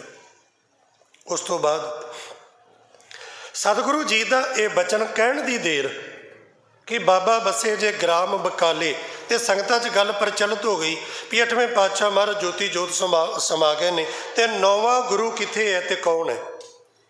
ਤੇ ਸਾਰੇ ਸਿੱਖ ਆਖਣ ਵੀ 9ਵਾਂ ਗੁਰੂ ਬਕਾਲੇ ਹੈ। ਤੇ ਬਕਾਲੇ ਕੀ ਕੀਤਾ? ਹੁਣ ਧੀਰਮਲ ਵਰਗੇ ਸੋਢੀ, ਇਹ ਵੀ ਰਿਸ਼ਤੇਦਾਰੀ 'ਚੋਂ ਲੱਗਦੀ ਸੀ। ਜਿਹੜਾ ਧੀਰਮਲ ਹੈ, ਇਹ ਗੁਰੂ ਹਰਕ੍ਰਿਸ਼ਨ ਸਾਹਿਬ ਮਹਾਰਾਜ ਜੀ ਦਾ ਪਿਤਾ ਜੀ ਦਾ ਸਕਾ ਵੱਡਾ ਭਰਾ ਤਾਇਆ ਲੱਗਦਾ ਹੈ। ਗੁਰੂ ਹਰਕ੍ਰਿਸ਼ਨ ਸਾਹਿਬ ਮਹਾਰਾਜ ਜੀ ਦੇ ਪਿਤਾ ਸ੍ਰੀ ਗੁਰੂ ਹਰਿ ਸਾਹਿਬ ਜੀ, ਗੁਰੂ ਹਰਿ ਸਾਹਿਬ ਜੀ ਦੇ ਵੱਡੇ ਭਰਾਤਾ ਨੇ ਧੀਰਮਲ। ਧੀਰਮਲ ਕਰਤਾਰਪੁਰ ਦੀ ਧਰਤੀ ਤੇ ਸੀ, ਤੇ ਧੀਰਮਲ ਕੋਲ ਗੁਰੂ ਗ੍ਰੰਥ ਸਾਹਿਬ ਮਹਾਰਾਜ ਜੀ ਦੇ ਸਰੂਪ ਸੀ। ਕਿਹੜੇ ਗੁਰੂ ਗ੍ਰੰਥ ਸਾਹਿਬ ਮਹਾਰਾਜ? ਜਿਸ ਗੁਰੂ ਗ੍ਰੰਥ ਸਾਹਿਬ ਜੀ ਦੀ ਸਾਰੀ ਲਿਖਵਾਈ ਧੰਨ ਗੁਰੂ ਅਰਜਨ ਦੇਵ ਮਹਾਰਾਜ ਜੀ ਨੇ ਕਰਵਾਈ। ਭਾਈ ਗੁਰਦਾਸ ਜੀ ਪਾਸੋਂ ਰਾਮਸਰ ਸਾਹਿਬ ਦੀ ਧਰਤੀ ਤੇ ਹਰਿਮੰਦਰ ਸਾਹਿਬ ਦੇ ਅੰਦਰ ਪ੍ਰਕਾਸ਼ ਕੀਤਾ। 6ਵੇਂ ਪਾਤਸ਼ਾਹ ਮਹਾਰਾਜ ਜੀ ਨੇ ਪਹਿਲੇ ਜੰਗ ਤੋਂ ਬਾਅਦ ਉਹ ਸਰੂਪ ਆਪਣੇ ਨਾਲ ਲੈ ਆਂਦੇ ਤੇ ਹੁਕਮ ਕੀਤਾ ਸੀ ਧੀਰਮਲ ਨੂੰ ਕਿ ਗੁਰੂ ਗ੍ਰੰਥ ਸਾਹਿਬ ਜੀ ਦੇ ਸਰੂਪ ਆਪਣੇ ਕੋਲ ਰੱਖ ਕੇ ਤੇ ਸੇਵਾ ਸੰਭਾਲ ਕਰਨੀ। 6ਵੇਂ ਪਾਤਸ਼ਾਹ ਮਹਾਰਾਜ ਜੀ ਦੇ ਸਮੇਂ ਤੋਂ ਇਹ ਸਰੂਪ ਇਹਨਾਂ ਦੇ ਕੋਲ ਸੀ। ਅੱਗੇ 10ਵੇਂ ਪਾਤਸ਼ਾਹ ਮਹਾਰਾਜ ਜੀ ਵੇਲੇ ਫਿਰ ਇੱਕ ਕੜੀ ਇੱਧਰ ਜੁੜਦੀ ਹੈ, ਜਦੋਂ ਦਮਦਮਾ ਸਾਹਿਬ ਦੇ ਮੁਕਾਮ ਤੇ ਸਤਿਗੁਰੂ ਜੀ ਨੇ ਸੰਪੂਰਨ ਗੁਰੂ ਗ੍ਰੰਥ ਸਾਹਿਬ ਮਹਾਰਾਜ ਜੀ ਦੀ ਲਿਖਵਾਈ ਕਰਾਉਣੀ ਸੀ। ਧੀਰਮਲ ਆਪ ਉਦੋਂ ਇਸ ਦੁਨੀਆ ਤੇ ਨਹੀਂ ਰਹੇ ਸਨ। ਉਹਨਾਂ ਦੇ ਪਰਿਵਾਰ ਦੇ ਲੋਕਾਂ ਨੇ ਅੱਗੇ ਆਖਿਆ, ਨਹੀਂ, ਗੁਰਤਾ ਗੱਦੀ ਤੇ ਸਾਡੇ ਘਰ ਸੀ, ਸਾਡੇ ਵੱਡ ਵਡੇਰੇ ਗੁਰੂ ਸੀ। ਜੇ 10ਵੇਂ ਗੁਰੂ ਆਪਣੇ ਆਪ ਨੂੰ ਗੁਰੂ ਗੋਬਿੰਦ ਸਿੰਘ ਮਹਾਰਾਜ ਅਖਵਾਉਂਦੇ ਨੇ, ਤੇ ਜੇ ਵੱਡੇ ਗੁਰੂ ਸਾਹਿਬਾਨ ਨੇ ਬਾਣੀ ਕੰਠੋਂ ਉਚਾਰਨ ਕੀਤੀ ਹੈ, ਤੇ ਉਹ ਆਪ ਕੰਠੋਂ ਬਾਣੀ ਉਚਾਰਨ ਕਰਕੇ ਗੁਰੂ ਗ੍ਰੰਥ ਸਾਹਿਬ ਜੀ ਲਿਖ ਲੈਣ, ਅਸੀਂ ਇਹ ਸਰੂਪ ਨਹੀਂ ਦੇਣਾ। ਉਹਨਾਂ ਨੇ ਸਰੂਪ ਨਹੀਂ ਸੀ ਦਿੱਤਾ। ਦਮਦਮਾ ਸਾਹਿਬ ਦੇ ਮੁਕਾਮ ਤੇ ਸਾਰੀ ਬਾਣੀ ਕੰਠੋਂ ਉਚਾਰਨ ਕਰਕੇ ਭਾਈ ਮਨੀ ਸਿੰਘ ਸਾਹਿਬ ਜੀ, ਬਾਬਾ ਦੀਪ ਸਿੰਘ ਸਾਹਿਬ ਜੀ ਨੂੰ ਨਾਲ ਸੇਵਾ ਚਲਾ ਕੇ, ਭਾਈ ਮਨੀ ਸਿੰਘ ਸਾਹਿਬ ਜੀ ਨੂੰ ਲਿਖਾਰੀ ਲਾ ਕੇ ਸਤਿਗੁਰੂ ਜੀ ਨੇ ਧੰਨ ਗੁਰੂ ਗ੍ਰੰਥ ਸਾਹਿਬ ਜੀ ਦੇ ਸਰੂਪ ਮੁਕੰਮਲ ਲਿਖਵਾਏ, ਜਿਹਨੂੰ ਅੱਜ ਵੀ ਆਪਾਂ ਗੁਰੂ ਗ੍ਰੰਥ ਸਾਹਿਬ ਜੀ ਦੇ ਸਰੂਪ ਨੂੰ ਕਹਿੰਦੇ ਹਾਂ ਦਮਦਮੀ ਬੀੜ। ਇਹ ਬੀੜਾਂ ਦਾ ਇਤਿਹਾਸ ਜਿਹੜਾ ਇਹ ਵੱਖਰਾ ਹੈ, ਇਸ ਪਾਸੇ ਤੁਰੀਏ ਲੰਬੇਰਾ ਸਮਾਂ ਚਾਹੀਦਾ। ਮੈਂ ਕੇਵਲ ਇਹ ਰਿਸ਼ਤਿਆਂ ਦੀ ਗੱਲ ਕਰਕੇ 9ਵੇਂ ਪਾਤਸ਼ਾਹ ਤੱਕ ਆ ਰਿਹਾ। ਧੀਰਮਲ ਗੁਰੂ ਹਰਕ੍ਰਿਸ਼ਨ ਸਾਹਿਬ ਮਹਾਰਾਜ ਜੀ ਦੇ ਤਾਇਆ ਜੀ ਲੱਗਦੇ ਨੇ। ਹੁਣ ਇਹਨਾਂ ਦੀ ਵੀ ਗੁਰੂ ਘਰ ਦੇ ਨਾਲ ਬੜੀ ਨੇੜਤਾ। ਧੀਰਮਲ ਗੁਰੂ ਹਰਗੋਬਿੰਦ ਮਹਾਰਾਜ ਜੀ ਦੇ ਪੋਤਰੇ ਨੇ, 7ਵੇਂ ਪਾਤਸ਼ਾਹ ਜੀ ਦੇ ਭਰਾ ਨੇ, 8ਵੇਂ ਪਾਤਸ਼ਾਹ ਜੀ ਦੇ ਤਾਇਆ ਜੀ ਲੱਗਦੇ ਨੇ। ਇਹ ਵੀ ਰਿਸ਼ਤੇਦਾਰੀ ਹੈ। ਇੱਕ ਇਹਨਾਂ ਕੋਲ ਧੰਨ ਗੁਰੂ ਗ੍ਰੰਥ ਸਾਹਿਬ ਮਹਾਰਾਜ ਜੀ ਸਰੂਪ ਹੈ। ਸਭ ਤੋਂ ਪਹਿਲਾਂ ਕਰਤਾਰਪੁਰ ਤੋਂ ਆਪਣਾ ਡੇਰਾ ਚੁੱਕਿਆ ਤੇ ਬਕਾਲੇ ਦੀ ਧਰਤੀ ਤੇ ਜਾ ਕੇ ਧੀਰਮਲ ਨੇ ਲਾ ਲਿਆ। ਇਹਨਾਂ ਦੇ ਨਾਲ ਹੋਰ ਵੀ ਬਹੁਤ ਸਾਰੇ ਸੋਢੀ ਆ ਗਏ। ਸੋਢੀ ਧੰਨ ਗੁਰੂ ਰਾਮਦਾਸ ਮਹਾਰਾਜ ਜੀ ਦੀ ਬੰਸ ਜਿੱਥੇ ਜਿੱਥੇ ਸੀ ਨਾ, ਉਹਨਾਂ ਨੇ ਵੇਖਿਆ ਵੀ ਇਹ ਚੰਗਾ ਸਮਾਂ ਗੁਰੂ ਬਣਨ ਦਾ, ਚਲੋ ਬਕਾਲੇ ਦੀ ਧਰਤੀ ਤੇ ਚਲੀਏ ਤੇ ਗੁਰੂ ਬਣੀਏ। ਆ ਕੇ ਉਹਨਾਂ ਨੇ ਬਕਾਲੇ ਦੀ ਧਰਤੀ ਤੇ ਆਪਣੇ ਆਪਣੇ ਡੇਰੇ ਲਾ ਲਏ। ਤੇ ਤੁਸੀਂ ਹੈਰਾਨ ਹੋ ਗਏ ਸੁਣ ਕੇ ਵੀ ਡੇਰਾ ਇੱਕ ਨਹੀਂ ਲੱਗਾ, ਡੇਰੇ 2 ਨਹੀਂ ਲੱਗੇ, ਡੇਰੇ 5-7 ਨਹੀਂ ਲੱਗੇ।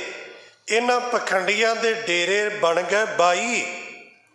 ਇਹ 22 ਝੂਠੇ ਗੁਰੂ ਬਕਾਲੇ ਦੀ ਧਰਤੀ ਤੇ ਆਪਣੇ ਆਪਣੇ ਡੇਰੇ ਲਾ ਕੇ ਬੈਠੇ ਨੇ।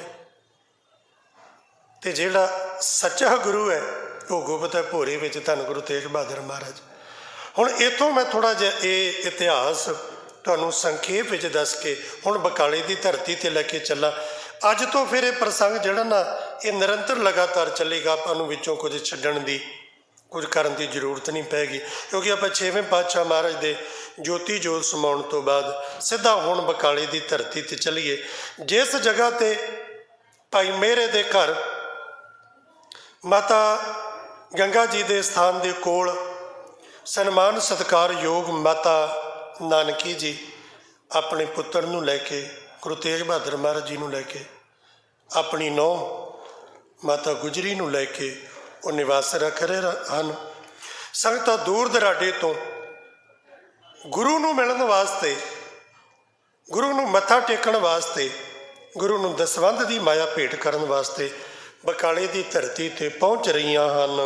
ਚੌਪਈ ਸੰਗਤ ਡੋਲੇ ਕਹੇ ਮਸੰਦ। ਤੇ ਸੰਗਤ ਜਿਹੜੀ ਹੈ ਡਾਵਾਂ ਡੋਲ ਹੋਈ ਹੈ। ਹੁਣ ਇੱਕ ਗੁਰੂ ਹੋਵੇ ਤੇ ਠੀਕ ਹੈ, ਜਾਓ ਤੇ ਮੱਥਾ ਟੇਕੋ। ਇੱਥੇ ਗੁਰੂ ਨੇ 22 ਇੱਕ ਡੇਰੇ ਚੋਂ ਨਿਕਲਦੇ ਨੇ ਤੇ ਸਾਹਮਣੇ ਦੂਸਰੇ ਡੇਰੇ ਵਾਲੇ ਦਾ ਮਸੰਦ ਆ ਜਾਂਦਾ।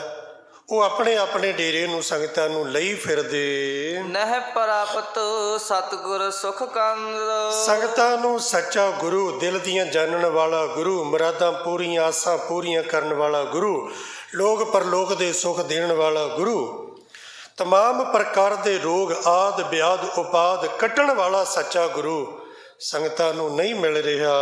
ਕਿਸ ਢਿਗ ਆਪਣੀ ਬਿਨੈ ਸੁਣਾਵੈ। ਕਿਹਦੇ ਕੋਲ ਜਾਣ, ਕਿਹਨੂੰ ਜਾ ਕੇ ਆਪਣੀ ਬਿਰਥਾ ਦੱਸਣ।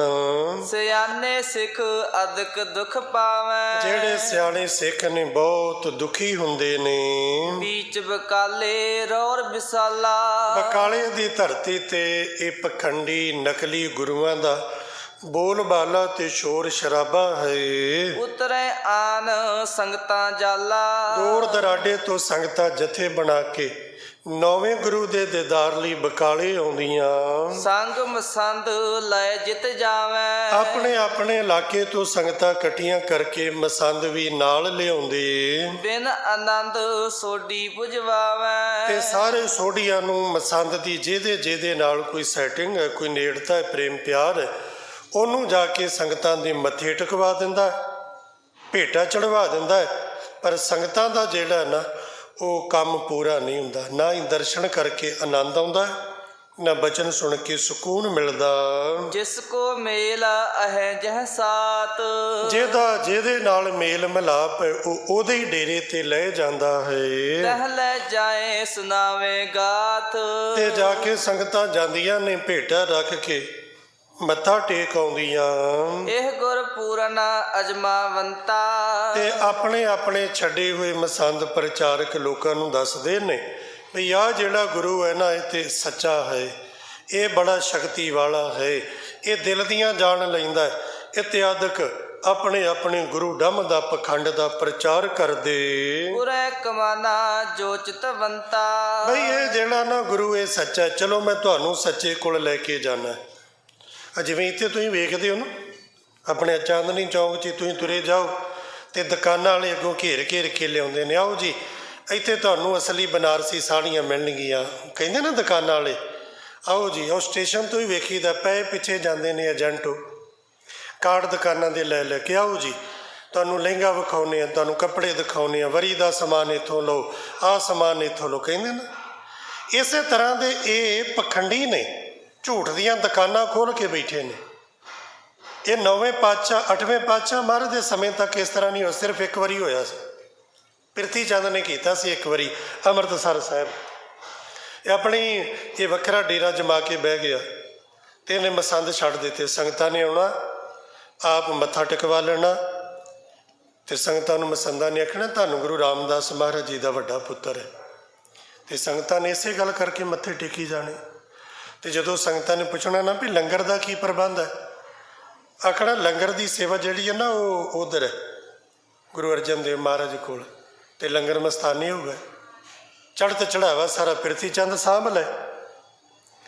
ਲੰਗਰ ਸੰਗਤਾਂ ਗੁਰੂ ਅਰਜਨ ਦੇਵ ਮਹਾਰਾਜ ਜੀ ਦੇ ਕੋਲ ਆ ਕੇ ਛਕਣ। ਤੇ ਬਾਬਾ ਬੁੱਢਾ ਜੀ ਦੇ ਭਾਈ ਗੁਰਦਾਸ ਜੀ ਇਹ ਯੂਪੀ ਦੇ ਇਲਾਕੇ ਵਿੱਚ ਗੁਰਮਤਿ ਦਾ ਪ੍ਰਚਾਰ ਕਰ ਰਹੇ ਸਨ। ਜਦੋਂ ਇਹ ਆਏ ਵਾਪਸ, ਇਹਨਾਂ ਨੇ ਫਿਰ ਡਾਂਗ ਚੁੱਕੀ ਬਾਬਾ ਬੁੱਢਾ ਸਾਹਿਬ ਜੀ ਨੇ, ਜਿਨ੍ਹਾਂ ਉਹ ਪਖੰਡੀ ਦੰਭੀ ਸੀ ਨਾ, ਜਿਹੜੇ ਸੰਗਤਾਂ ਨੂੰ ਪ੍ਰੇਰ ਕੇ ਖੜਦੇ ਸੀ ਪ੍ਰਿਥੀ ਚੰਦ ਦੇ ਕੋਲ। ਤੇ ਜਦੋਂ ਬਾਬਾ ਬੁੱਢਾ ਤੇ ਭਾਈ ਗੁਰਦਾਸ ਜੀ ਨੇ ਚੁੱਕੀ ਨਾ ਡਾਂਗ, ਫਿਰ ਉਹਨਾਂ ਨੂੰ ਭੱਜਦਿਆਂ ਰਾਹ ਨਹੀਂ ਲੱਭਾ। ਸੰਗਤਾਂ ਨੂੰ ਆਪ ਜਾ ਕੇ ਮਿਲ ਕੇ ਬਾਬਾ ਬੁੱਢਾ ਜੀ ਨੇ ਆਖਣਾ, ਪਿਆਰਿਓ ਇਹ ਮੇਰੀ ਡਿਊਟੀ ਗੁਰੂ ਨਾਨਕ ਮਹਾਰਾਜ ਜੀ ਦੇ ਸਮੇਂ ਤੋਂ ਲੱਗੀ ਹੈ, ਮੇਰਾ ਕੋਈ ਲੋਭ ਲਾਲਚ ਨਹੀਂ, ਮੈਂ ਤੁਹਾਡੇ ਤੋਂ ਕੋਈ ਪੈਸਾ ਨਹੀਂ ਲੈਣਾ, ਮੈਂ ਤੁਹਾਡੇ ਤੋਂ ਕੋਈ ਮਾਣ ਸਤਿਕਾਰ ਨਹੀਂ ਮੰਗਦਾ, ਮੇਰਾ ਸਿਰਫ ਮਕਸਦ ਹੈ ਕਿ ਸੰਗਤ ਜਿਹੜੀ ਹੈ ਨਾ ਉਹ ਗੁੰਮਰਾਹ ਨਾ ਹੋਵੇ, ਭਟਕੇ ਨਾ, ਸੰਗਤ ਸੱਚੇ ਗੁਰੂ ਦੇ ਚਰਨੀ ਲੱਗੇ। ਇਹ ਗੁਰਤਾ ਗੱਦੀ ਦੀ ਰਸਮ ਮੈਂ ਗੁਰੂ ਅੰਗਦ ਦੇਵ ਮਹਾਰਾਜ ਜੀ ਨੂੰ ਆਪਣੇ ਹੱਥੀਂ ਕੀਤੀ, ਧੰਨ ਗੁਰੂ ਅਮਰਦਾਸ ਜੀ ਨੂੰ ਆਪਣੇ ਹੱਥੀਂ ਕੀਤੀ, ਧੰਨ ਗੁਰੂ ਰਾਮਦਾਸ ਮਹਾਰਾਜ ਜੀ ਨੂੰ ਆਪਣੇ ਹੱਥੀਂ ਕੀਤੀ। ਧੰਨ ਗੁਰੂ ਰਾਮਦਾਸ ਮਹਾਰਾਜ ਜੀ ਦੇ ਹੁਕਮ ਦਾ ਸਦਕਾ 5ਵੇਂ ਪਾਤਸ਼ਾਹ ਜੀ ਨੂੰ ਗੁਰਤਾ ਗੱਦੀ ਦੀ ਰਸਮ ਮੈਂ ਆਪਣੇ ਹੱਥੀਂ ਨਿਭਾਈ ਹੈ। ਮੈਂ ਜਾਣਦਾ ਸੱਚਾ ਗੁਰੂ ਕੌਣ ਹੈ, ਇਹ ਪ੍ਰਿਥੀ ਚੰਦ ਝੂਠ ਬੋਲਦਾ ਹੈ। ਇਹਨੂੰ ਜਿਹੜੀ ਪੱਗ ਹੈ ਨਾ, ਇਹ ਪਿਤਾ ਪੁਰਖੀ ਦੁਨੀਆਦਾਰੀ ਦੀ ਪੱਗ ਮਿਲੀ ਹੈ, ਇਹਨੂੰ ਗੁਰਤਾ ਗੱਦੀ ਦੀ ਪੱਗ ਨਹੀਂ ਮਿਲੀ। ਇਸ ਝੂਠੇ ਦੇ ਡੇਰੇ ਤੇ ਨਹੀਂ ਜਾਣਾ, ਇਸ ਝੂਠੇ ਨੂੰ ਮੱਥਾ ਨਹੀਂ ਟੇਕਣਾ। ਤੇ ਜੋ ਬਾਬਾ ਬੁੱਢਾ ਜੀ ਕਹਿ ਦੇਣ ਫਿਰ ਸੰਗਤਾਂ ਕਿਵੇਂ ਨਾ ਮੰਨਣ। ਇੰਨੇ ਵਿਸ਼ਵਾਸ ਪਾਤਰ ਨੇ ਬਾਬਾ ਬੁੱਢਾ ਜੀ। ਤੇ ਸੰਗਤਾਂ ਉਸੇ ਵੇਲੇ ਆਖਦੀਆਂ ਨਹੀਂ ਬਾਬਾ ਜੀ ਸਾਨੂੰ ਤੇ ਜਿਹਦੇ ਲੜ ਤੁਸੀਂ ਲਾਓਗੇ ਅਸੀਂ ਉੱਥੇ ਮੱਥਾ ਟੇਕਣਾ। ਫਿਰ ਆ ਕੇ ਸੰਗਤਾਂ ਧੰਨ ਗੁਰੂ ਅਰਜਨ ਦੇਵ ਮਹਾਰਾਜ ਜੀ ਦੇ ਦਰਬਾਰ ਵਿੱਚ ਆ ਕੇ ਮੱਥਾ ਟੇਕਦੀਆਂ। ਇਹ ਹਾਲਤ ਕਰ ਦਿੱਤੀ ਇਸ ਪਖੰਡੀ ਪ੍ਰਿਥੀ ਚੰਦ ਦੀ ਬਾਬਾ ਬੁੱਢਾ ਜੀ ਨੇ, ਇਹਨੂੰ ਆਪਣਾ ਇਹ ਨਗਰ ਛੱਡਣਾ ਪਿਆ। ਇਹ ਚਲਾ ਗਿਆ। ਫਿਰ ਇਹ ਤੋਂ ਹੀਰਾ ਜਾ ਕੇ ਇਹਨੇ ਆਪਣੇ ਡੇਰੇ ਲਾਏ। ਬੜਾ ਉੱਥੇ ਪਖੰਡ ਚੱਲਿਆ, ਪਰ ਇਹਦਾ ਪਖੰਡ ਚੱਲਿਆ ਨਹੀਂ। ਮੁੜ ਕੇ ਇਹਦਾ ਪਖੰਡ ਚੱਲਿਆ ਨਹੀਂ। ਇਹ ਤੋਂ ਬਾਅਦ ਇਹਦੇ ਪੁੱਤਰ ਮਿਹਰਬਾਨ ਨੇ ਵੀ ਬੜੀ ਕੋਸ਼ਿਸ਼ ਕੀਤੀ, ਪਰ ਗੁਰੂ ਦੇ ਸਿੱਖਾਂ ਨੇ ਇਹਦੀ ਝੂਠ ਦੀ ਦੁਕਾਨ ਚੱਲਣ ਨਹੀਂ ਦਿੱਤੀ। ਗੁਰੂ ਕਿਰਪਾ ਕਰੇ। ਸੋ ਇਸੇ ਤਰ੍ਹਾਂ ਉਹ ਤੇ ਇੱਕ ਪ੍ਰਿਥੀ ਚੰਦ ਸੀ। ਇੱਥੇ ਆ ਗਏ ਨੇ ਬਾਈ, ਇਹ ਸਾਡਾ ਗੁਰੂ ਹੈ ਜੀ, ਇਹ ਸੱਚਾ ਗੁਰੂ ਹੈ ਜੀ। ਕੋਈ ਆਂਦਾ ਇੱਧਰ ਆਓ ਜੀ। ਸੰਗਤ ਹੈਰਾਨ ਵੀ ਗੁਰੂ ਤੇ ਕੀ ਹੈ ਸ਼ੁਰੂ ਤੋਂ, ਗੁਰੂ ਤੇ ਕੀ ਹੈ ਸ਼ੁਰੂ ਤੋਂ। ਇੱਕ ਬਰੀਕ ਨੁਕਤਾ ਬੇਨਤੀ ਕਰਾਂ, ਜਿਨ੍ਹਾਂ ਨੂੰ ਗੁਰਮਤਿ ਦੀ ਸੋਝੀ ਹੈ ਨਾ, ਬਾਣੀ ਦੀ ਸਮਝ ਹੈ, ਉਹ ਬਹੁਤ ਛੇਤੀ ਪਕੜ ਲੈਣਗੇ। ਬਰੀਕ ਨੁਕਤਾ ਇੱਕ, ਅਰਦਾਸ ਦੀ ਜਿਹੜੀ ਪੌੜੀ ਆਪਾਂ ਰੋਜ਼ ਆਰੰਭਤਾ 'ਚ ਪੜ੍ਹਦੇ ਹਾਂ ਨਾ, ਪਹਿਲਾ ਪਦਾ ਤੇ ਪਹਿਲੀ ਪੌੜੀ, ਉਹਦੇ 'ਚ ਤੇਗ ਬਹਾਦਰ ਸਿਮਰਿਆ ਘਰ ਨੌ ਨਿਦਾ ਵੇ ਧਾਏ ਸਭ ਥਾਈ ਹੋਏ ਸਹਾਈ। ਬਸ ਇੱਥੋਂ ਤੱਕ। ਇਹ ਕਲਗੀਆਂ ਵਾਲੇ ਪਾਤਸ਼ਾਹ ਮਹਾਰਾਜ ਜੀ ਦੀ ਰਸਨਾ ਤੋਂ ਨਿਕਲੇ ਹੋਏ ਬੋਲ ਨੇ। ਇੱਥੋਂ ਤੱਕ। ਤੇ ਤੁਸੀਂ ਵੇਖੋ ਅੱਗੇ ਨਾਂ ਤੇ ਆਪਾਂ 10ਵੇਂ ਪਾਤਸ਼ਾਹ ਤੱਕ ਵੀ ਪੜ੍ਹਦੇ ਹਾਂ। 9ਵੇਂ ਪਾਤਸ਼ਾਹ ਤੱਕ ਦਾ ਨਾਮ ਹੋਰ ਤਰੀਕੇ ਨਾਲ ਆਇਆ, 10ਵੇਂ ਪਾਤਸ਼ਾਹ ਜੀ ਦਾ ਨਾਮ ਹੋਰ ਤਰੀਕੇ ਨਾਲ ਆਇਆ। ਕਿਉਂ? ਕਿਉਂਕਿ ਜਿਹੜਾ 10ਵੇਂ ਪਾਤਸ਼ਾਹ ਮਹਾਰਾਜ ਜੀ ਦਾ ਨਾਮ ਤੇ ਉਹ ਇੱਕ ਪੰਕਤੀ ਹੈ ਨਾ, ਉਹ ਬਾਅਦ ਦੇ ਵਿੱਚ ਖਾਲਸੇ ਨੇ ਉਹ ਅਰਦਾਸ ਦੇ ਵਿੱਚ ਸ਼ਮਲਤ ਕੀਤੀ। ਤੇਗ ਬਹਾਦਰ ਸਿਮਰਿਆ ਕਰ ਨੌ ਨਿਦਾ ਵੇ ਧਾਏ ਸਭ ਥਾਈ ਹੋਏ ਸਹਾਈ। ਇੱਥੋਂ ਤੱਕ। ਫਿਰ ਅੱਗੇ ਆਪਾਂ ਪੜ੍ਹਦੇ 10ਵੇਂ ਪਾਤਸ਼ਾਹ ਸ਼੍ਰੀ ਗੁਰੂ ਗੋਬਿੰਦ ਸਿੰਘ ਜੀ। श्री गुरु गोबिंद सिंह जी कहने ना, पर पिछे किसी भी गुरु साहब के नाल श्री गुरु नहीं आया। 9वें दे 8वें 7वें 6वें 5वें किसी गुरु साहब के नाम नहीं है। हुण तुसी उस पदे ते ध्यान दिओ, थोड़ा जिहा ध्यान दिओ, तुहानूं इहदे चों एक नुकता मिलेगा। इस पदे दे विच पहले पदे च पहली पौड़ी भी आपां कहने आ, 2 वारी गुर शब्द आया, 2 वारी गुरु भी नहीं आया, गुर आया। तो ध्यान नाल पढ़िओ तो तुहानूं समझ पैगी।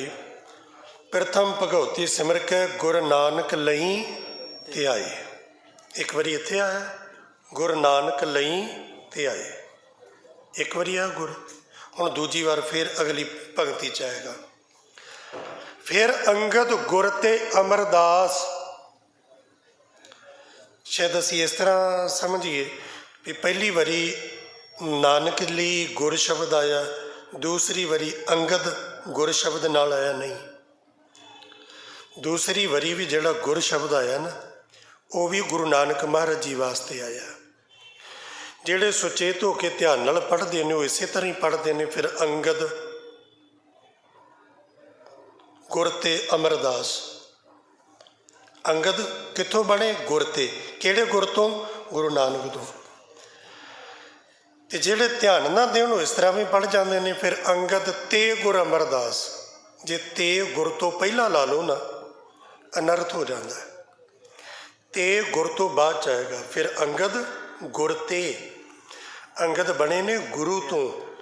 सीधा सीधा मतलब ये हो गया भी नाम ने 9 पातशाहियां दे, ते गुरु लकब जिहड़ा केवल गुरु नानक महाराज जी वास्ते वरतिया। क्यों वरतिया? क्योंकि 10वें पातशाह महाराज जी ने इन्हां बचनां दे राही भी सिद्ध कर दिता, कहण वास्ते साडे गुरु 10 ने, जब 10वें पातशाह जी 9 तक जिक्र कर रहे हैं, पर ये 9 केवल शरीर ने, गुरु 9 नहीं। गुरु साडा शुरू तो ही इको ही रहा, वो गुरु है साडा शब्द। वो शब्द गुरु नानक शरीर विच सी, असी उन्होंने गुरु मनिया। वो शब्द गुरु अगे लहणे के रूप में आया, धन गुरु अंगद देव पातशाह हो गए। एक होर उदाहरण, तो ये तरीका पढ़ो ना। श्री गुरु नानक देव पातशाह महाराज, श्री गुरु अंगद देव महाराज, श्री गुरु अमरदास महाराज, श्री गुरु रामदास महाराज, ये 4 गुरु साहब पंजाब की धरती ते इको वेले सन मौजूद शरीर करके।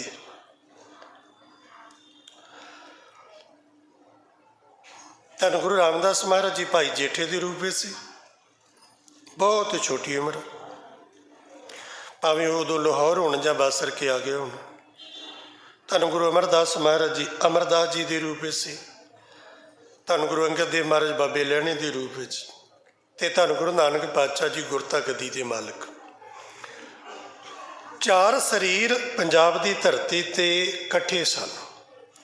चलो आप भी आखांगे भी आप 4 शरीरों को कट्ठिया नहीं वेख्या, कोई गल नहीं, थोड़ा होर सौखा कर लीए। 4 नहीं वेखे, 2 शरीर तो कट्ठे वेखे ना।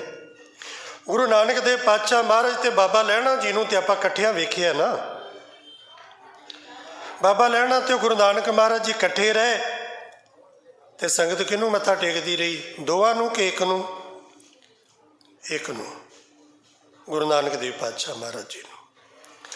गुरु नानक पातशाह जी ने बाबे लहणे नूं आप मत्था टेक के धन गुरु अंगद देव महाराज जी बना दिता। उस दिन तो बाद असी किनूं मन्निया, किनूं मत्था टेकिया? गुरु अंगद देव महाराज जी नूं। हुण गुरु अंगद देव महाराज ते श्री गुरु अमरदास जी नूं आपां कट्ठियां वेखिया,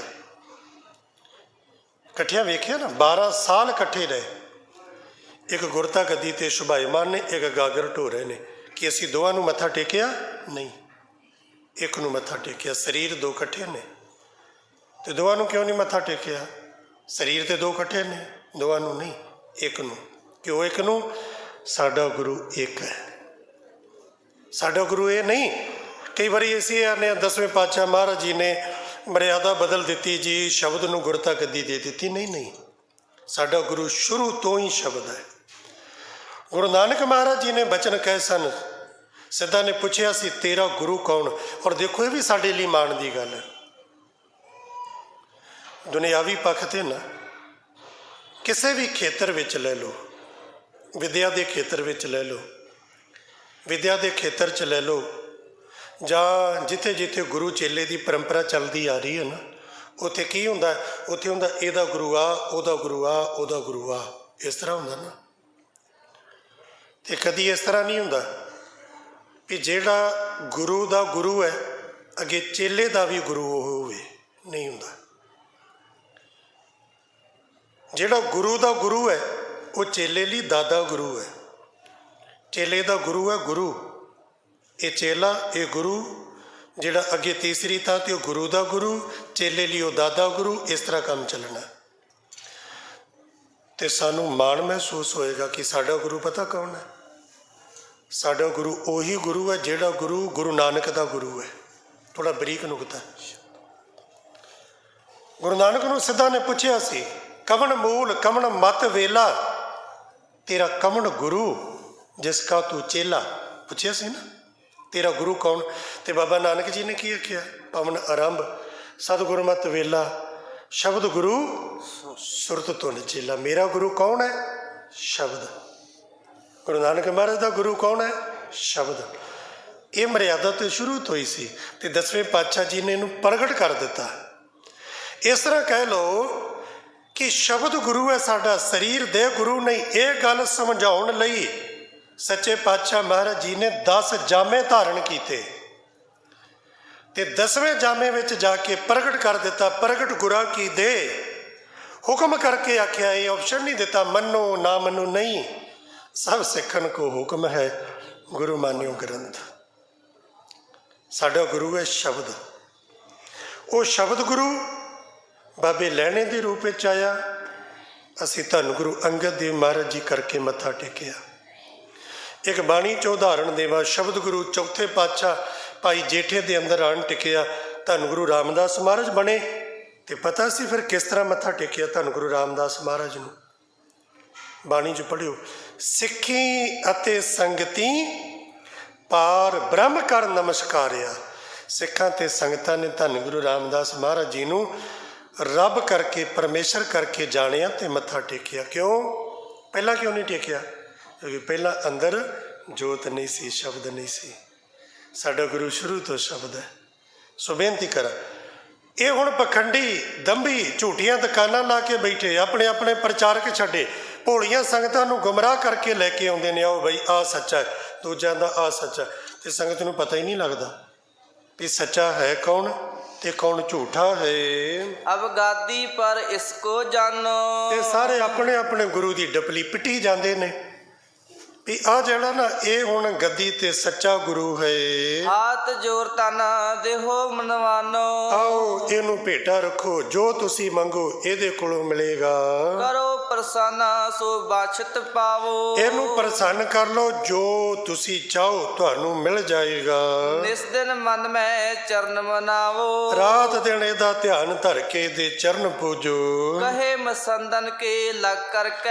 ਇਹ ਸੰਗਤਾਂ ਨਾ ਭੋਲੀਆਂ ਭਾਲੀਆਂ ਮਸੰਦਾਂ ਦੇ ਕਹਿ ਲੱਗ ਕੇ ਅਰਪੇ ਵਸਤੂ ਧਨ ਗਨ ਕਰਕੇ। ਇਹਨਾਂ ਝੂਠਿਆਂ ਨੂੰ, ਇਹਨਾਂ ਪਖੰਡੀਆਂ ਨੂੰ ਜਾ ਜਾ ਕੇ ਮਾਇਆ, ਕੱਪੜੇ, ਸੋਨਾ ਚਾਂਦੀ ਅਰਪਣ ਕਰਦੇ ਨੇ, ਮੱਥੇ ਟੇਕਦੇ ਨੇ। ਤਉ ਆਨੰਦ ਨਾ ਪ੍ਰਾਪਤ ਹੋਈ। ਪਰ ਸੰਗਤਾਂ ਨੂੰ ਫਿਰ ਵੀ ਉਹ ਤਸੱਲੀ ਨਹੀਂ ਹੁੰਦੀ, ਉਹ ਆਨੰਦ ਨਹੀਂ ਆਉਂਦਾ, ਉਹ ਸਕੂਨ ਨਹੀਂ ਮਿਲਦਾ। ਕਿੱਥੋਂ ਮਿਲੇਗਾ? ਹੋਵੇ ਸਿਫਤ ਕਸਮ ਦੀ ਨੂਰ ਅਰਸੋਂ ਕੁਰਸੋਂ ਝਟੀਐ, ਤੁਧ ਡਿਠੇ ਸੱਚੇ ਪਾਤਸ਼ਾਹ ਮਲ ਜਨਮ ਜਨਮ ਦੀ ਘਟੀਐ। ਉਹ ਠੰਡ ਕਿੱਥੋਂ ਪਵੇ ਦਿਲ ਨੂੰ? ਜਿਸ ਮਿਲ ਗਿਆ ਮਨ ਹੋਏ ਆਨੰਦ, ਸੋ ਸਤਿਗੁਰ ਕਹੀਐ। ਮਨ ਕੀ ਦੁਬਿਧਾ ਬਿਨ ਸਜਾਏ ਹਰ ਪਰਮ ਪਦ ਲਈਐ। ਇਹ ਝੂਠਿਆਂ ਤੋਂ ਥੋੜੀ ਮਿਲਣਾ। सच्चाई झुक नहीं सकती असूलों से, महक आ नहीं सकती कागज के फूलों से। प्लास्टिक के कागज के फुल देखने वास्ते गुलाब नालों सोहने बन सकते ने, पर जो गुलाब की खुशबू है कागज के फुल चो कित्थे आवे। पखंड ते पखंड ही है ना, पर संगतां दी तसल्ली नहीं हुंदी। बुरे ना मन की कामन कोई। ते ये सारे झूठे बैठे ने मत्थे टकाउण नूं पैसे लैण नूं। ਕਿਸੇ ਦੀ ਕਾਮਨਾ ਕੋਈ ਪੂਰੀ ਨਹੀਂ ਕਰ ਸਕਦਾ।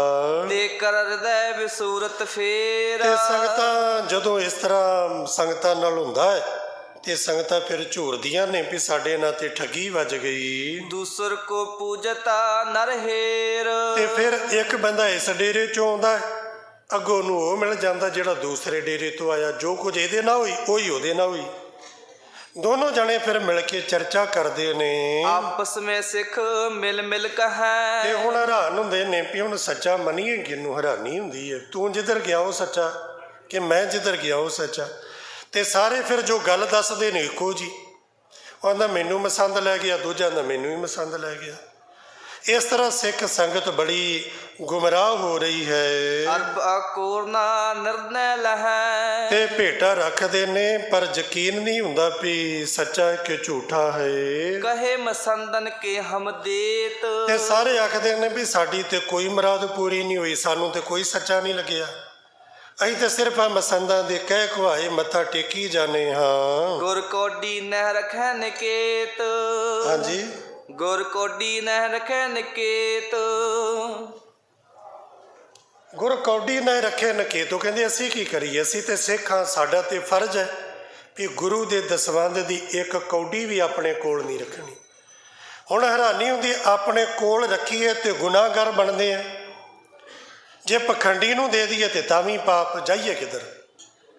ਸਾਨੂੰ ਤਾਂ ਕੋਈ ਰਸਤਾ ਦਿਖਾਈ ਨਹੀਂ ਦੇ ਰਿਹਾ। ਅਜਮਤ ਜੁਤ ਹਮ ਲਖੇ ਨਾ ਕੋਈ। ਪਰ ਇਉਂ ਹੀ ਲੱਗਦਾ ਵੀ ਸਾਰੇ ਝੂਠੇ ਨੇ, ਪਖੰਡੀ ਨੇ, ਕਰਾਮਾਤ ਕਿਸੇ 'ਚ ਨਹੀਂ। ਜੇ ਤੁਹਾਨੂੰ ਅਜੇ ਵੀ ਯਕੀਨ ਨਾ ਆਇਆ ਹੋਵੇ, ਆ ਤੁਸੀਂ ਅਖਬਾਰਾਂ ਭਰੀਆਂ ਪਈਆਂ, ਜਗ੍ਹਾ ਜਗ੍ਹਾ ਪੋਸਟਰ ਲੱਗੇ ਪਏ, 1 ਘੰਟੇ 'ਚ ਕੰਮ ਹੋ ਜਾਏਗਾ, 100 ਘੰਟੇ ਵਿੱਚ ਕੰਮ ਹੋਏਗਾ, ਮੇਰੇ ਕੀਤੇ ਕੰਮ ਨੂੰ ਕੋਈ ਟਾਲ ਨਹੀਂ ਸਕਦਾ। ਆਹਾ, ਪੜ੍ਹਦੇ ਹੋ ਨਾ ਸਾਰੇ, ਇਸ਼ਤਿਹਾਰ ਲੱਗੇ ਪਏ। ਜੇ ਕਿਸੇ ਵੀ ਤਰ੍ਹਾਂ ਤੋਂ ਤੁਸੀਂ ਤੰਗ ਹੋ, ਘਰ ਤੋਂ, ਕਾਰੋਬਾਰ ਤੋਂ, ਪੈਸੇ ਤੋਂ, ਕੋਈ ਕੰਮ ਛੱਡਿਆ ਹੀ ਨਹੀਂ ਉਹਨਾਂ ਨੇ। ਕਿਸੇ ਵੀ ਘਰ ਵਿੱਚ ਲੜਾਈ ਹੈ, ਕੋਰਟ ਕਚਹਿਰੀਆਂ ਦਾ ਚੱਕਰ, ਪੂਰੇ ਇਸ਼ਤਿਹਾਰ ਭਰ ਕੇ ਨਾ ਫਿਰ ਥੱਲੇ ਆਹ ਬੰਗਾਲੀ ਬਾਬਾ, ਆਹ ਅਸਲੀ ਬਾਬਾ, ਆਹ ਅਸਲੀ ਬਾਬਾ, ਇਸ ਫੋਨ 'ਤੇ, ਇਸ ਨੰਬਰ 'ਤੇ ਫੋਨ ਕਰੋ, ਹੁਣੇ ਵੇਖੋ ਰਿਜ਼ਲਟ। ਵੇਖਦੇ ਨਾ ਆਪਾਂ ਦੁਨੀਆ 'ਚ। ਤੇ ਜੇ ਸਾਨੂੰ ਅਜੇ ਵੀ ਸਮਝ ਨਾ ਆਈ ਹੋਵੇ ਵੀ ਇਹ ਝੂਠ ਹੈ, ਪਖੰਡ ਹੈ, ਤੁਹਾਡੀਆਂ ਰਾਸ਼ੀਆਂ ਠੀਕ ਕਰਨ ਵਾਲੇ, ਤੁਹਾਡੇ ਗ੍ਰਹਿ ਠੀਕ ਕਰਨ ਵਾਲੇ, ਜਿਹੜੇ ਇੱਥੋਂ ਹਜ਼ਾਰਾਂ, ਕਰੋੜਾਂ, ਲੱਖਾਂ ਕਿਲੋਮੀਟਰ ਦੀ ਦੂਰੀ 'ਤੇ ਗ੍ਰਹਿ ਨੇ, ਅੱਜ ਉਹ ਸਾਇੰਸ ਨੇ ਦੱਸਿਆ ਵੀ ਉਹਨਾਂ ਦਾ ਤੁਹਾਡੇ 'ਤੇ ਚੰਗਾ ਮਾੜਾ ਕੋਈ ਅਸਰ ਨਹੀਂ ਹੁੰਦਾ। ਉਹ ਤਾਂ ਰੱਬ ਦੀ ਬਣਾਈ ਹੋਈ ਉਹ ਕੁਦਰਤ ਹੈ, ਉਹ ਤਾਂ ਪਲੈਨਟ ਨੇ, ਆਪਣਾ ਆਪਣਾ ਕੰਮ ਕਰ ਰਹੇ ਨੇ, ਚੱਲ ਰਹੇ ਨੇ। ਤੇ ਜਿਹੜੇ ਇੱਥੇ 100-200 ਰੁਪਈਆ ਲੈ ਕੇ ਉਹਨਾਂ ਗ੍ਰਹਿਾਂ ਦੀ ਚਾਲ ਬਦਲ ਦਿੰਦੇ ਨਾ, ਉਹ ਕਰੋਨਾ ਵਿੱਚ ਇੱਕ ਵੀ ਨਹੀਂ ਆਇਆ ਸਾਹਮਣੇ। ਨਾ ਕੋਈ ਮੁਸਲਮਾਨਾਂ 'ਚੋਂ ਆਇਆ, ਨਾ ਕੋਈ ਸਿੱਖਾਂ 'ਚੋਂ ਆਇਆ, ਨਾ ਕੋਈ ਹਿੰਦੂਆਂ 'ਚੋਂ ਆਇਆ, ਨਾ ਕੋਈ ਕ੍ਰਿਸ਼ਚਨਾਂ 'ਚੋਂ ਆਇਆ। ਆ ਪੰਜਾਬ ਬੜੇ ਕ੍ਰਿਸ਼ਚਨ ਨਵੇਂ ਨਵੇਂ ਸ਼ੁਰੂ ਹੋਏ, ਪਾਸਟਰ। ਇਹ ਮੁਰਦੇ ਨੂੰ ਜਿੰਦਾ ਕਰ ਦਿੰਦੇ ਆ ਜੀ, ਬਿਮਾਰੀ ਠੀਕ ਕਰ ਦਿੰਦੇ ਆ ਜੀ, ਆਹ ਕਰ ਦਿੰਦੇ। ਪਖੰਡ ਨਹੀਂ, ਸਭ ਝੂਠ ਨਹੀਂ। ਇੱਕ ਆਇਆ ਹੋਵੇ ਸਾਹਮਣੇ ਔਰ ਪੂਰੀ ਦੁਨੀਆ 'ਚੋਂ ਆਇਆ ਹੋਵੇ, ਇਹ ਵੀ ਹੈਰਾਨੀ ਦੀ ਗੱਲ ਹੈ ਸਾਡੇ ਵਾਸਤੇ। ਇਹ ਨਹੀਂ ਇਕੱਲਾ ਦਿੱਲੀ, ਪੰਜਾਬ, ਯੂਪੀ, ਪੂਰੀ ਦੁਨੀਆ 'ਚੋਂ ਕਿਸੇ ਵੀ ਧਰਮ 'ਚੋਂ ਇੱਕ ਆਇਆ ਹੋਵੇ ਸਾਹਮਣੇ ਵੀ ਆਓ ਜੀ, ਮੇਰੇ ਕੋਲ ਇਹੋ ਜਿਹਾ ਮੰਤਰ ਹੈ, ਮੇਰੇ ਕੋਲ ਇਹੋ ਜਿਹਾ ਧਾਗਾ ਹੈ, ਮੇਰੇ ਕੋਲ ਇਹੋ ਜਿਹੀ ਸਵਾਹ ਹੈ, ਮੇਰੇ ਕੋਲ ਇਹੋ ਜਿਹੀ ਫੂਕ ਹੈ, ਫੂਕ ਮਾਰਾਂਗਾ ਕਰੋਨਾ ਠੀਕ ਹੋ ਜਾਏਗਾ। ਇੱਕ ਆਇਆ ਹੋਵੇ ਸਾਹਮਣੇ ਪੂਰੀ ਦੁਨੀਆ 'ਚੋਂ। ਨਹੀਂ ਆਇਆ ਨਾ, ਕਿ ਅਜੇ ਵੀ ਯਕੀਨ ਕਰਾਂਗੇ ਵੀ ਇਹ ਸੱਚੇ ਨੇ? ਅਜੇ ਵੀ ਕਰਾਂਗੇ ਯਕੀਨ? ਜੇ ਕੋਈ ਇਹੋ ਜਿਹਾ ਆਵੇ ਉਹਨੂੰ ਤਾਂ ਢਾਹ ਲੈਣਾ ਚਾਹੀਦਾ, ਡਾਂਗ ਕੱਢ ਲੈ ਉਹਦੇ ਦੁਆਲੇ ਵੀ ਜੇ ਤੂੰ ਆਹ ਦੱਸ ਦੇ, ਆਹ ਠੀਕ ਕਰ ਦੇ ਨਾ, ਕਰੋਨਾ ਠੀਕ ਕਰ ਦੇ ਕਿਸੇ ਬੰਦੇ ਦਾ, ਫੂਕ ਮਾਰ, ਧਾਗਾ ਦੇ, ਪਾਣੀ ਦੇ, ਜਲ ਦੇ, ਸਵਾਜ ਦੇ ਵੀ ਸਿਰ 'ਚ ਪਾ, ਆਪਣੇ ਵੀ ਸਿਰ 'ਚ ਪਾ, ਜੋ ਕਰਨਾ ਕਰ, ਠੀਕ ਕਰਕੇ ਦਿਖਾ। ਜੇ ਤੇ ਹੁੰਦਾ ਠੀਕ ਫਿਰ ਤੇ ਮੰਨੀਏ ਤੈਨੂੰ, ਨਹੀਂ ਠੀਕ ਹੁੰਦਾ ਤੇ ਤੈਨੂੰ ਟੰਗੀ ਪੁੱਠਾ, ਜਿਹੜਾ ਲੋਕਾਂ ਨੂੰ ਠੱਗ ਰਿਹਾ। ਕਿ ਅਜੇ ਵੀ ਸਮਝ ਨਹੀਂ ਆਈ? ਇਹ ਪਖੰਡ ਹੈ ਪਿਆਰਿਓ, ਇਹ ਝੂਠ ਹੈ। ਅਕਾਲ ਪੁਰਖ ਵਾਹਿਗੁਰੂ ਦੀ ਕੀਤੀ ਨੂੰ ਕੋਈ ਨਹੀਂ ਮੇਟ ਸਕਦਾ। ਜੇ ਮੇਟ ਸਕਦਾ ਤੇ ਪੂਰਾ ਗੁਰੂ ਮੇਟ ਸਕਦਾ। ਤੇ ਗੁਰੂ ਜਿਹੜਾ ਉਹ ਇਸ ਤਰ੍ਹਾਂ ਦਾ ਪਖੰਡ ਕਰਕੇ ਨਹੀਂ ਵੀ ਮੈਨੂੰ ਤੂੰ ਇੰਨੇ ਪੈਸੇ ਦੇਂਗਾ ਤੇ ਤੇਰਾ ਆਹ ਠੀਕ ਹੋਏਗਾ, ਇੰਨੇ ਪੈਸੇ ਆਹ ਠੀਕ, ਨਹੀਂ ਨਹੀਂ। ਗੁਰੂ ਇਹੋ ਜਿਹਾ ਪਖੰਡ ਦਾ ਪੁਜਾਰੀ ਨਹੀਂ, ਨਾ ਗੁਰੂ ਦੇ ਸਿੱਖ ਇਹੋ ਜਿਹੇ ਪਖੰਡ ਦੇ ਪੁਜਾਰੀ ਨੇ। ਪਰ ਸੰਗਤ ਵਿਚਾਰੀ ਕੀ ਕਰੇ? ਭੋਲੇ ਭਾਲੇ ਸੰਗਤ ਨੂੰ, ਭੋਲੀ ਭਾਲੀ ਸੰਗਤ ਨੂੰ ਮਸੰਦ ਆਪਣੀ ਆਪਣੀ ਦੁਕਾਨ ਤੇ ਖਿੱਚ ਖਿੱਚ ਕੇ ਲੈ ਜਾਂਦੇ ਨੇ। ਕਬਹੁ ਨਾ ਕੀਨਸ ਕਾਮਨ ਹੋਈ, ਤੇ ਨਾ ਕਿਸੇ ਦੀ ਇਹਨਾਂ ਤੋਂ ਕੋਈ ਆਸ ਪੂਰੀ ਹੋਈ, ਨਾ ਕੋਈ ਮੁਰਾਦ ਪੂਰੀ ਹੋਈ। ਇਵ ਸੋਢੀ ਸਭ ਆਏ ਬਕਾਲੇ, ਇਸ ਤਰ੍ਹਾਂ ਸਾਰੇ ਸੋਢੀ ਜਿਹੜੇ ਨੇ ਦੂਰੋਂ ਦੂਰੋਂ ਆ ਕੇ ਬਕਾਲੇ ਆਪਣੀ ਆਪਣੀ ਦੁਕਾਨ ਲਾ ਕੇ ਸਜਾ ਕੇ ਬੈਠ ਗਏ। ਬੈਠੇ ਮੰਜੀ ਪਾਏ ਬਿਸਾਲੇ, ਇਹਨਾਂ ਦੀ ਮੰਜੀ ਗੁਰਤਾ ਗੱਦੀ ਦੀ ਨਹੀਂ ਹੈ, ਇਹ ਝੂਠ ਦੀ ਦੁਕਾਨ ਹੈ। ਇਸ ਕਰਕੇ ਦੁਕਾਨ ਕਹਿ ਰਿਹਾ ਕਿ ਝੂਠੀ ਹੈ, ਪਖੰਡ ਹੈ। ਸਿੱਖਨ ਕਹੋ ਬਿਸਮਾਵਨ ਕਰੈ, ਤੇ ਸਿੱਖਾਂ ਨੂੰ ਇਹ ਭਰਮਾਉਂਦੇ ਨੇ, ਹੈਰਾਨ ਕਰਦੇ ਨੇ। ਦਰਬ ਲੈਨ ਕੀ ਆਸ਼ਾ ਕਰੈ, ਇੱਕੋ ਹੀ ਇੱਕ ਮਕਸਦ ਇਹਨਾਂ ਦਾ ਵੀ ਇਹਨਾਂ ਤੋਂ ਪੈਸੇ ਠੱਗੋ, ਪੈਸੇ ਲੁੱਟੋ। ਇਸ ਸੋਚ ਨਾਲ ਇਹ ਭਾਈ ਮੰਜੀਆਂ ਲਾ ਕੇ ਬੈਠੇ ਨੇ। ਜਿਹੜਾ ਸੱਚਾ ਹੈ ਉਹ ਭੋਰੇ ਵਿੱਚ ਬੈਠਾ। ਕਿਵੇਂ ਭੋਰੇ 'ਚੋਂ ਸੱਚਾ ਗੁਰੂ ਧੰਨ ਗੁਰੂ ਤੇਗ ਬਹਾਦਰ ਮਹਾਰਾਜ ਜੀ ਪ੍ਰਗਟ ਹੁੰਦੇ ਨੇ।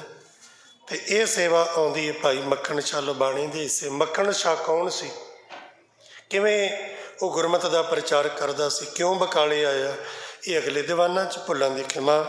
ਵਾਹਿਗੁਰੂ ਜੀ ਕਾ ਖਾਲਸਾ, ਵਾਹਿਗੁਰੂ ਜੀ ਕੀ ਫਤਿਹ। ਸਾਹਿਬ ਜੀ